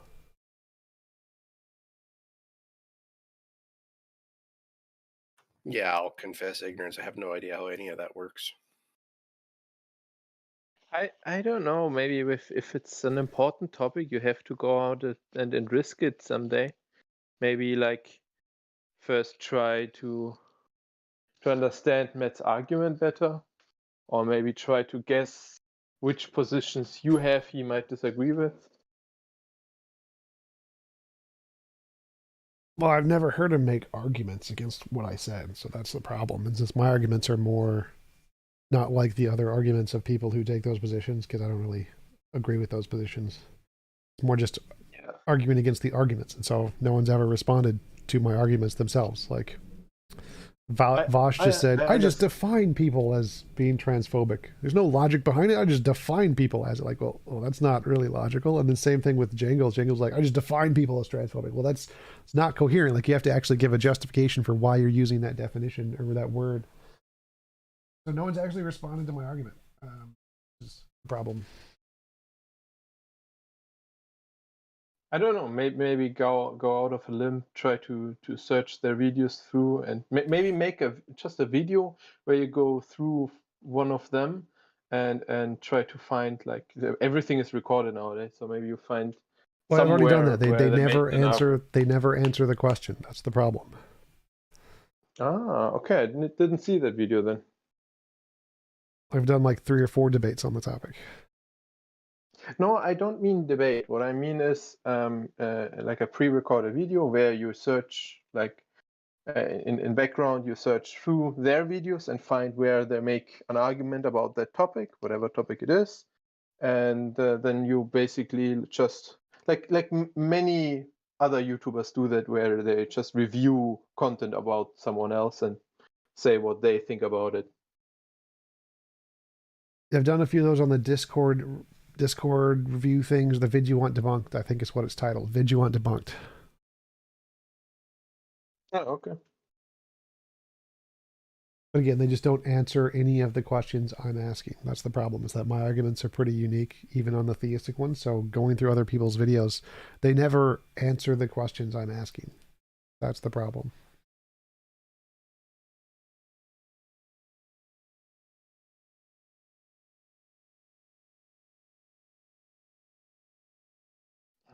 I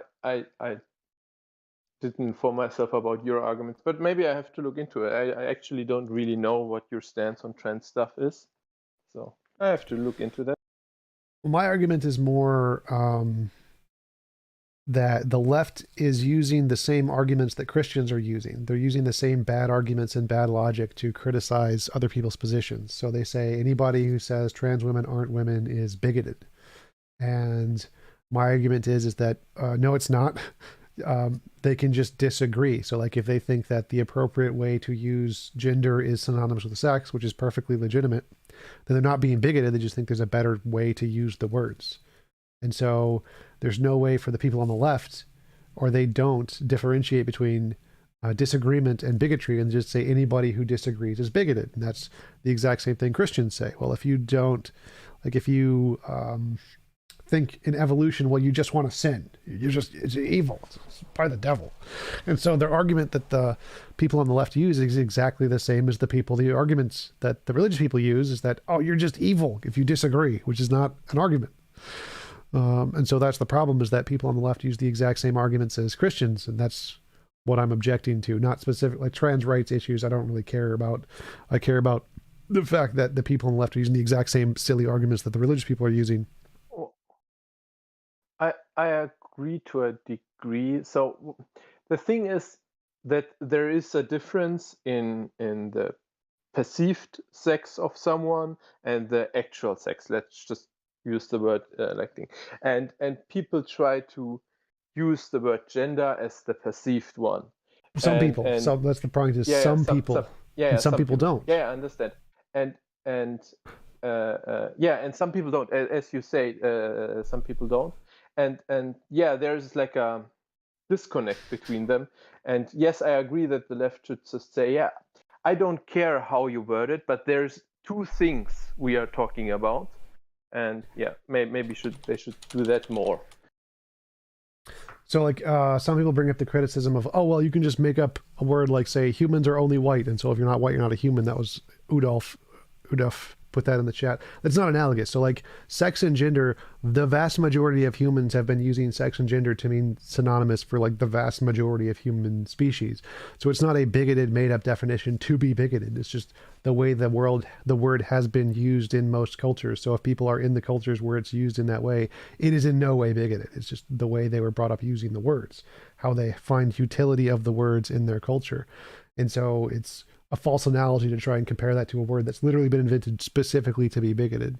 So, but to be fair, the many people you discuss it with, even if you are if you don't phrase it perfectly, they won't acknowledge that there are two things.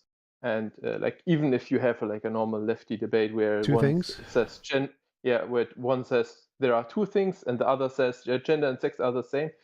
The one who says gender and sex are the same, they also don't acknowledge that, yes, okay, for me, gender and sex means the same, but I understand that you mean that there are two things. And so it goes both ways.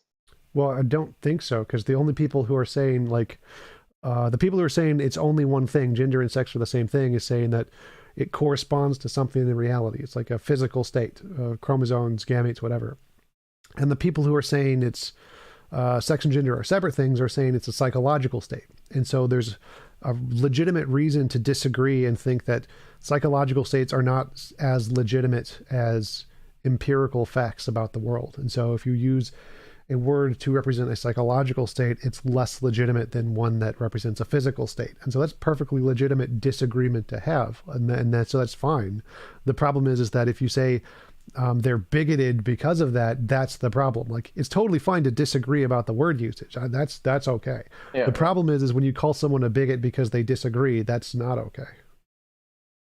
So if I don't just think, to clarify, I wanted to just clarify. So if the people on the left were just saying, I think your definition of gender is wrong, and I think this definition is right, that's a perfectly legitimate argument. I think that's a good argument to have, but it's not a good argument to say you're bigoted because you use the definition differently. That's not a good argument.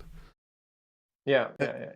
So to one thing I want to add to is, and then I'm shutting up, is I don't think like you can easily say something is purely psychological and something is purely body dependent or DNA dependent.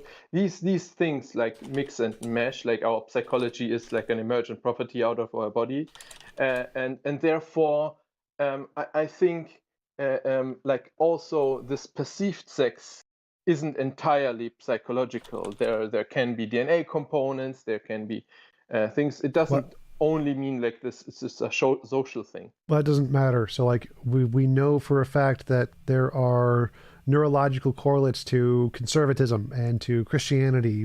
It doesn't matter. Those are still ideologies. It would still be wrong to treat conservatism as the same as being, I don't know, African or American or something. There's still a substantive difference between the ideologies, which are primarily constructed in the mind, and actual physical traits, which aren't. So the fact that there are certain psychological tendencies or that are associated with biology and neurological states doesn't make it not an ideology. It's still an ideology. There's still a substantive difference between that and actual physical states. I don't know. I know a few trans people, and it isn't like they just like, it isn't like they were brought up or like their environment pushed them into being the other gender.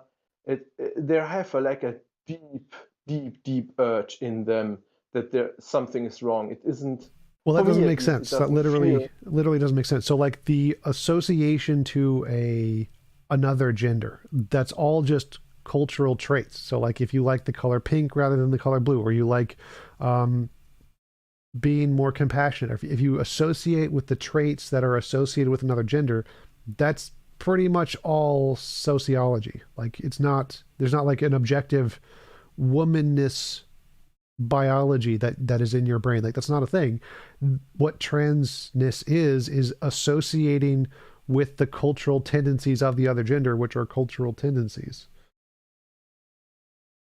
Or not, right? It goes both ways. What? You mean like you've not got, associating like, with the cultural opinions. tendencies? You've got historical opinions of what male and female are, and then you've got those opinions changing over time. Right. So you've got some people that identify with them and some that don't. Yes. But the like point here is that English dandies back in the 1800s, leather, thigh-high boots, tights, frills, lace, makeup, wigs, powdered. Yeah. The point is that those what you associate with is a cultural thing. And so the fact that someone is trans and they associate with the cultural things that are synonymous with a particular sex has nothing to do with biology. It's not like they biologically are designed to like pink rather than blue. That's just no. It's the fact that culturally they identify with the things that are associated in our culture with the opposite sex, which is fine, but that's not a biological thing. Like obviously they're biologically wired differently, but it's not that they're biologically wired to like pink.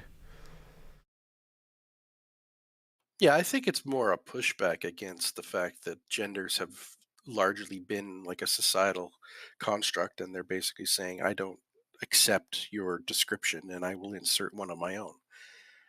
Well, also another thing too, the term dandy is only quote unquote seen as pejorative in our day. Had you been called a dandy back in the time when it was used, it would have been synonymous with Male. or male or an available. aristocratic high class male. Yeah. Hey, T-Jump, I got a question. Sure. So there's been a kind of a running joke since the pandemic about specifically white males pretending to identify as a vaccinated black female, right? Haven't heard that one. You've never heard that one. So I've heard the pretending to be like a black female midget Muslim or something. That one I've heard. Right. So since the pandemic, it's kind of I identify as vaccinated. Do you think that a lot of the logic that is used behind the defense of the transgender movement can kind of be reduced to those types of as in a essence, if somebody could change their gender, as a parody almost. Do you think that? So it's similar to like the spaghetti monster in that you're taking the same methodology essentially and applying it to a parody argument that is against their ideology, and I think that's a perfectly legitimate form of criticism. So that's a fine argument to make, I think. I don't know if it would be right or not. Well, it can't be right because vaccinated or unvaccinated is a literal physical description. Well, no, that's the point. That's the parody that it's making, is that gender and sex are meant to represent chromosomes and gametes. It's a physical state in the worldview of people who are more on the right. And so saying that you identify as woman is like saying you identify as vaccinated. It's a physical state that you do or don't have. That's why it's a parody. And that's the disagreement, is that people on the left are saying that gender isn't a physical state, it's a psychological state. And so they're changing what was typically... No, it's not. It's just saying that they find that this usage of the word is more accurate. This usage has been more taught in their societies. And so because they think this word is a better way to use the word because it corresponds to something in reality as opposed to a psychological state, or empirical rather than conceptual. And so it's like if we said, there's lots of examples, I can't think of them at the top of my head right now, but if we try to change the meaning of a word to refer to something that was used to refer to a physical thing, and then we're going to make it a conceptual thing, that's usually a degradation of the word. It's less legitimate. Whereas if we take conceptual things and make them refer to physical things, that's an improvement to the word. So like free will. We thought free will was this magical libertarian thing. We discovered that wasn't real, so now we use it to be compatibilism.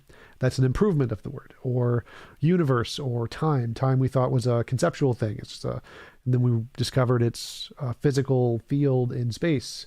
And so it went from a conceptual thing to a physical thing. And so when we make words try to correspond to physical realities rather than conceptual realities, that's usually seen as an improvement, rather than going the other way around. When they refer to physical things, making them refer to conceptual things seems to be a degradation. And so the people on the right are legitimate to think of this as a criticism of the way we use gender, is that it's degrading the term from a physical state of gametes and chromosomes to a psychological state, which is less legitimate in many ways. If they left it confined to a pure physical description, then that would be one thing. But this is used as the root argument to build a broader picture of what a real man or a real woman is. And so, I mean, it's kind of like a half-truth. You're both right and wrong. Well, I think that's a slippery slope. So like the fact, this is another one of the arguments that's commonly used, that it could lead to people being bigoted or whatever. So the fact that if we use words in this way... bigoted. Well, no. So it's again, I'm just doing another parody. So if this could lead to people saying this is the correct way to be a right or wrong woman, this usage of the words, therefore this usage of the words is evil or something or bad, that's a slippery slope. Like the fact that some people may use this usage to justify other bigoted positions or other wrong positions doesn't mean that this usage of the words is wrong in and of itself. That's a slippery slope. So the fact that one of the common arguments on the left is that, oh, well, this is used by Nazis and bigots to be bigoted against trans people. Well, that doesn't matter. If the argument is still legitimate, then you can't say because it's being used by bad people, therefore the argument is bad. That doesn't work. That's a fallacious argument. So even if people use this in a bad way or something to support their bigoted perspective, that doesn't mean that it's an illegitimate position to hold in the first place. It's still completely legitimate to say, no, I think that gender and sex refer to physical states of gametes and chromosomes. And I think that's a more legitimate usage than psychological states. And even if some bad people tend to use that for even more, or like worse, bad, bigoted reasons, that doesn't make it the original statement wrong. It's just a slippery slope. That's the same thing that Christians do. They say that we can't teach evolution in schools because that'll lead people away from God. Like, that doesn't matter. That doesn't mean it's wrong. Like, the fact that some bad people will use it doesn't mean it's wrong. Or the communists were atheists, therefore atheism is bad. Like, the fact that China and Russia used atheism as a part of their ideology doesn't mean atheism is the source of all of the murders. It's just a slippery slope. The fallacy, right? Yep.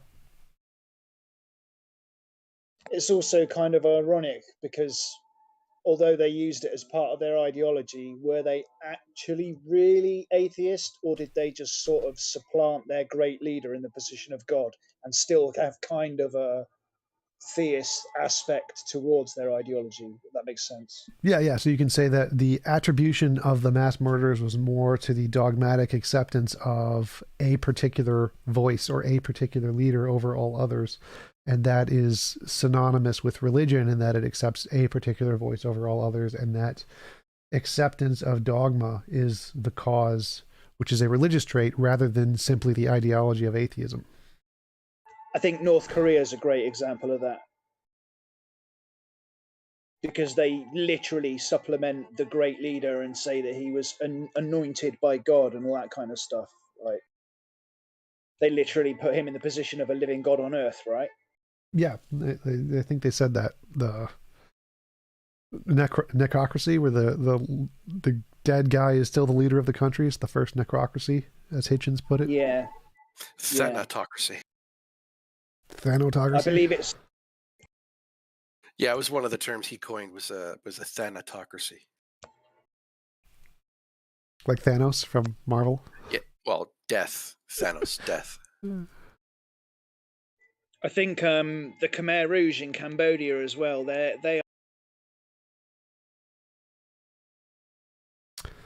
Yes, that is another good example. Point to as atheists, but they clearly stated that they were anointed by God. So how can they have been atheists? It doesn't make any sense, right?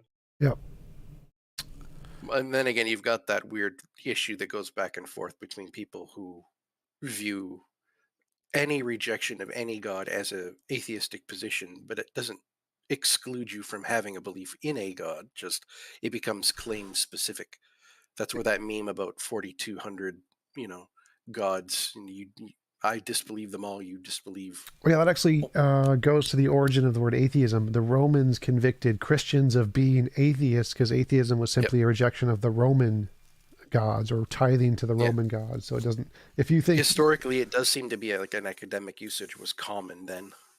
Because the standard go-to was that you did believe in some sort of God. You just didn't perhaps believe in mine.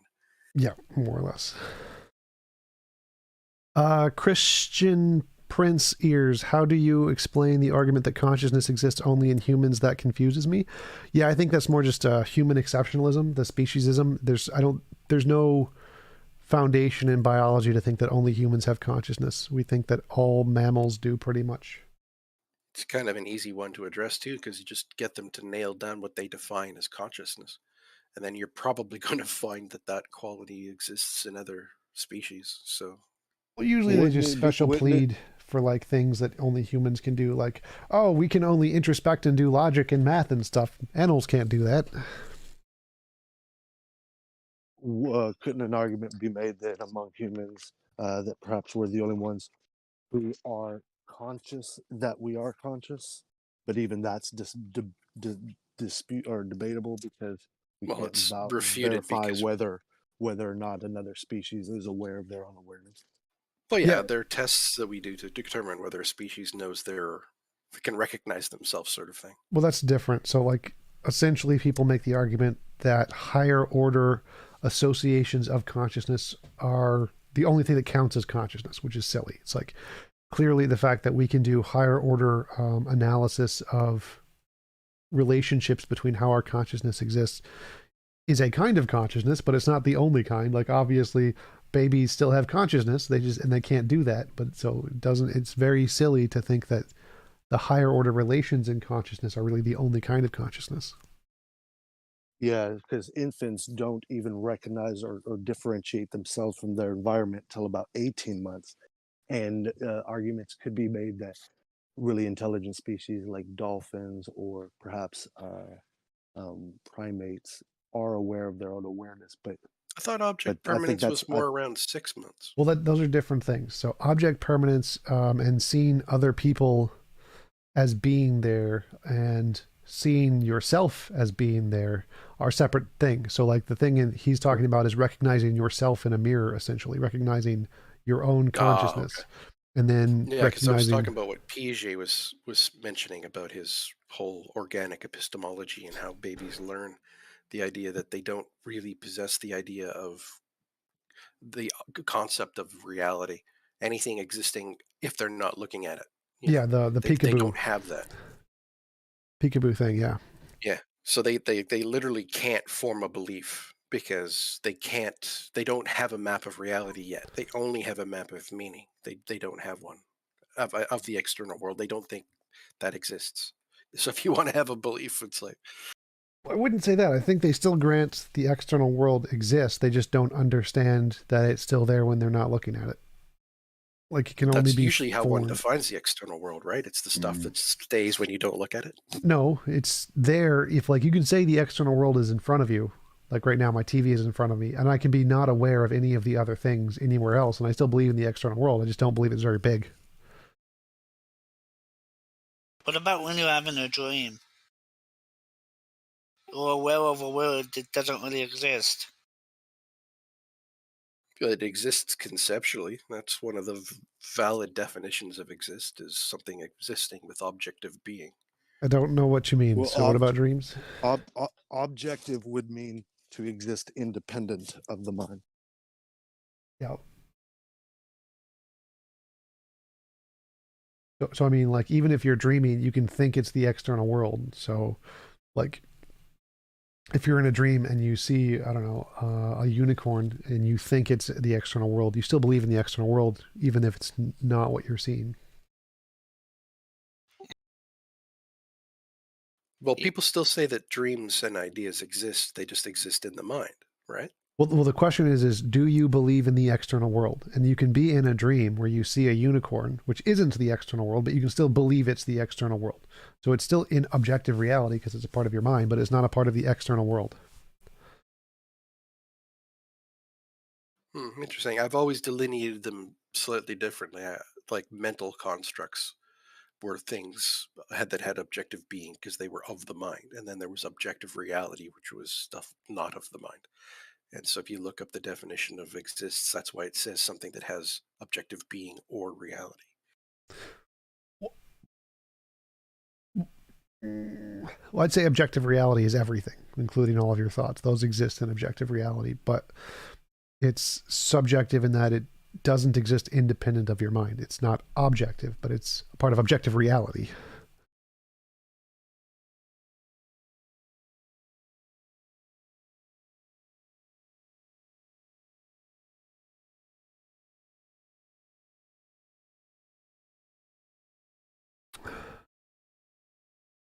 So would it cause confusion to say that dreams exist in the mind, or No. it would be less precise than something else? I think it's fine to say dreams exist within the mind, and they exist subjectively. It's a subjective experience. But everybody has dreams, so doesn't that make it objective? Well, your dreams exist in reality. They exist in objective reality, but they're only accessible subjectively through the mind. So if your mind didn't exist, they wouldn't exist.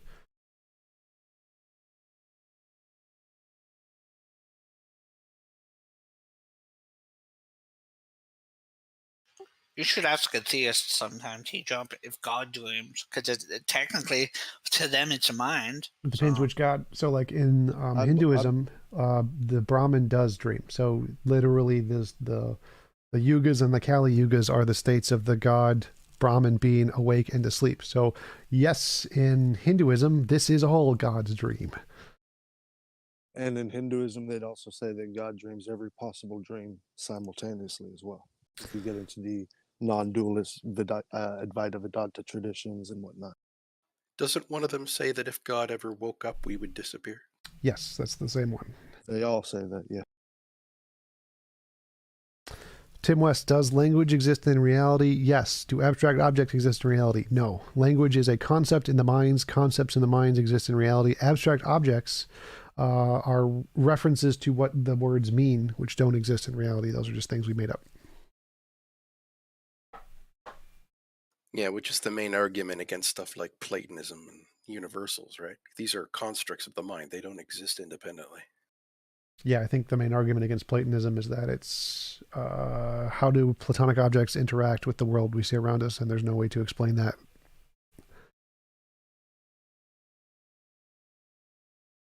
Like what things are and what we name them? What? Like a cup being a cup, it's not like inherently a cup. We just call it a cup. Yes. Yeah, there's no inherent definitions. But abstracts are usually like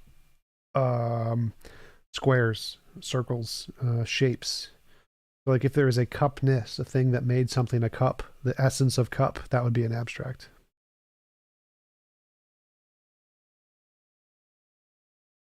Stinblin. Do you argue for atheism because your side, Soros, Illuminati, etc., pays better? I wish. Theism pays way better than atheism. Like if you want to be a theist on YouTube, you'll make a lot more money than being an atheist on YouTube. Yeah, it's one of the things I used as a tagline once, is the fact that as a member of the clergy project, if you were to convince me that a God exists, I would go onto the speaking tour and make millions. And I would agree to split with you the money, the millions that I make in speaking tours talking to theists, but you have to convince me a God exists. Captain Rabbit, couldn't Platonic forms be quantum fields like Tom says morality is? No. Well, I mean, they could, but that would make them not Platonic forms anymore. Yeah, by definition, they would be real things.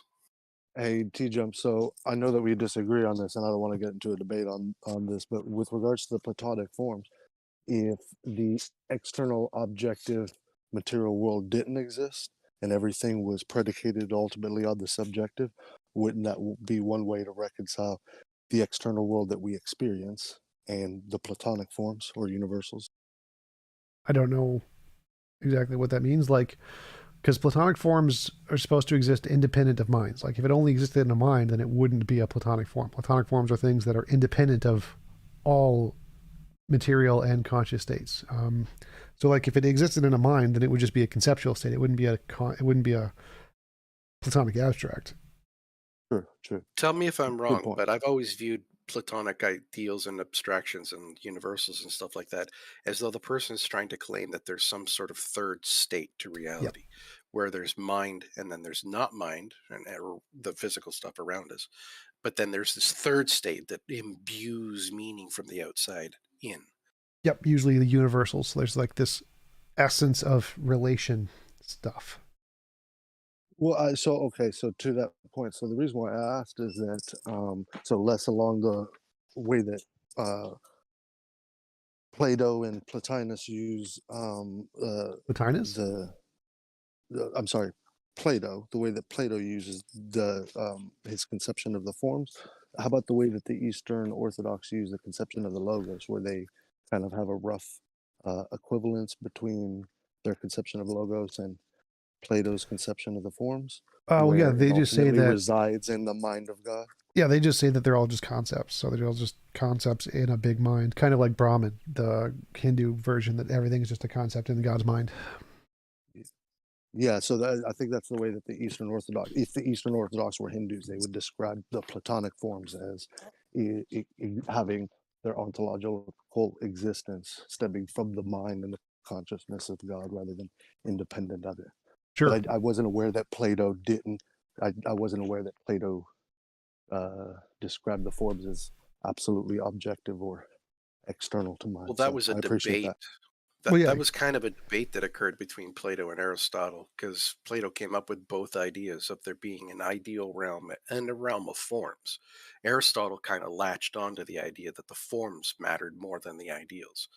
So it was a bit of a back and forth between the two of them, to such to the point that Aristotle actually thought that there was such a thing as an Aristotelian soul, that instead of a soul being something that you had, you were a soul. And if you study some of the theology, Jehovah's Witnesses preach Aristotelian souls. You don't have a soul. You are a soul in the Aristotelian form. Okay, so with that, with the Jehovah's Witnesses, would they say soul is commensurate with person, or that soul is equivalent to nature or essence? No, you are a soul. So you don't have one, but everything that you label as you is your soul. Yeah, but the Jehovah's Witnesses actually have a really clear delineation between nature and person. Do you know where they would ontologically root I don't soul? know what you mean by nature and person. There's mind and I have not no mind. Okay. idea what the Okay. Jehovah's Witnesses believe, actually, so I would have no way to actually answer that question.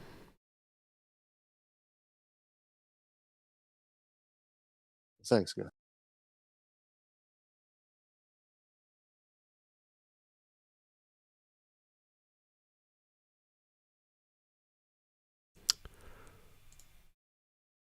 All right.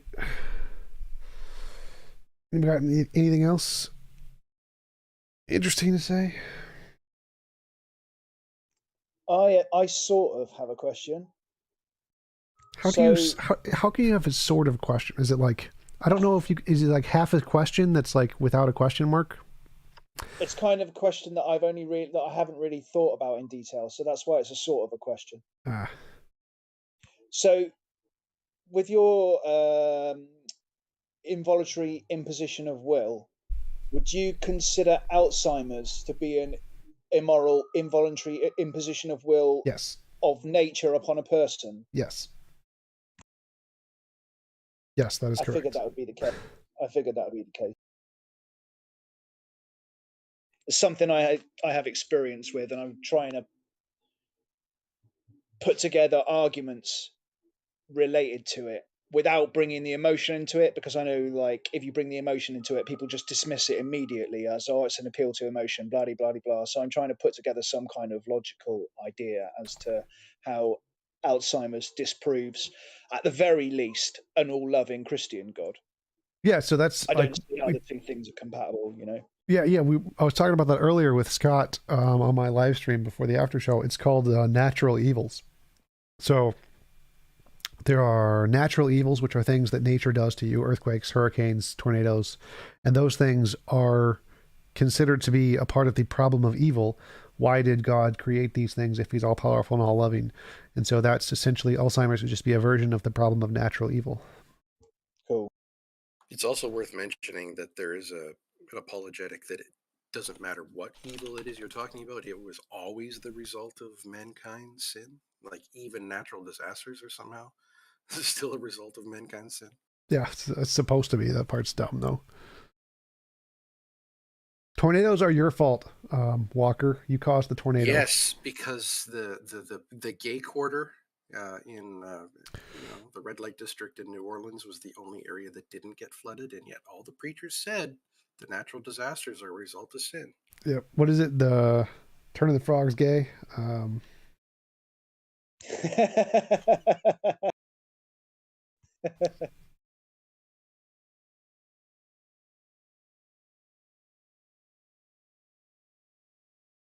I believe it was Alex Jones, right? Yeah. Yeah, it was totally Alex. forget what was it? What is it that's turning the frogs gay? The water, the chemtrails or something? Yeah, some Fluoride or something. yeah. Personally, I think it was Alex You're on Jones there. that turned the frogs gay. Take that, Alex.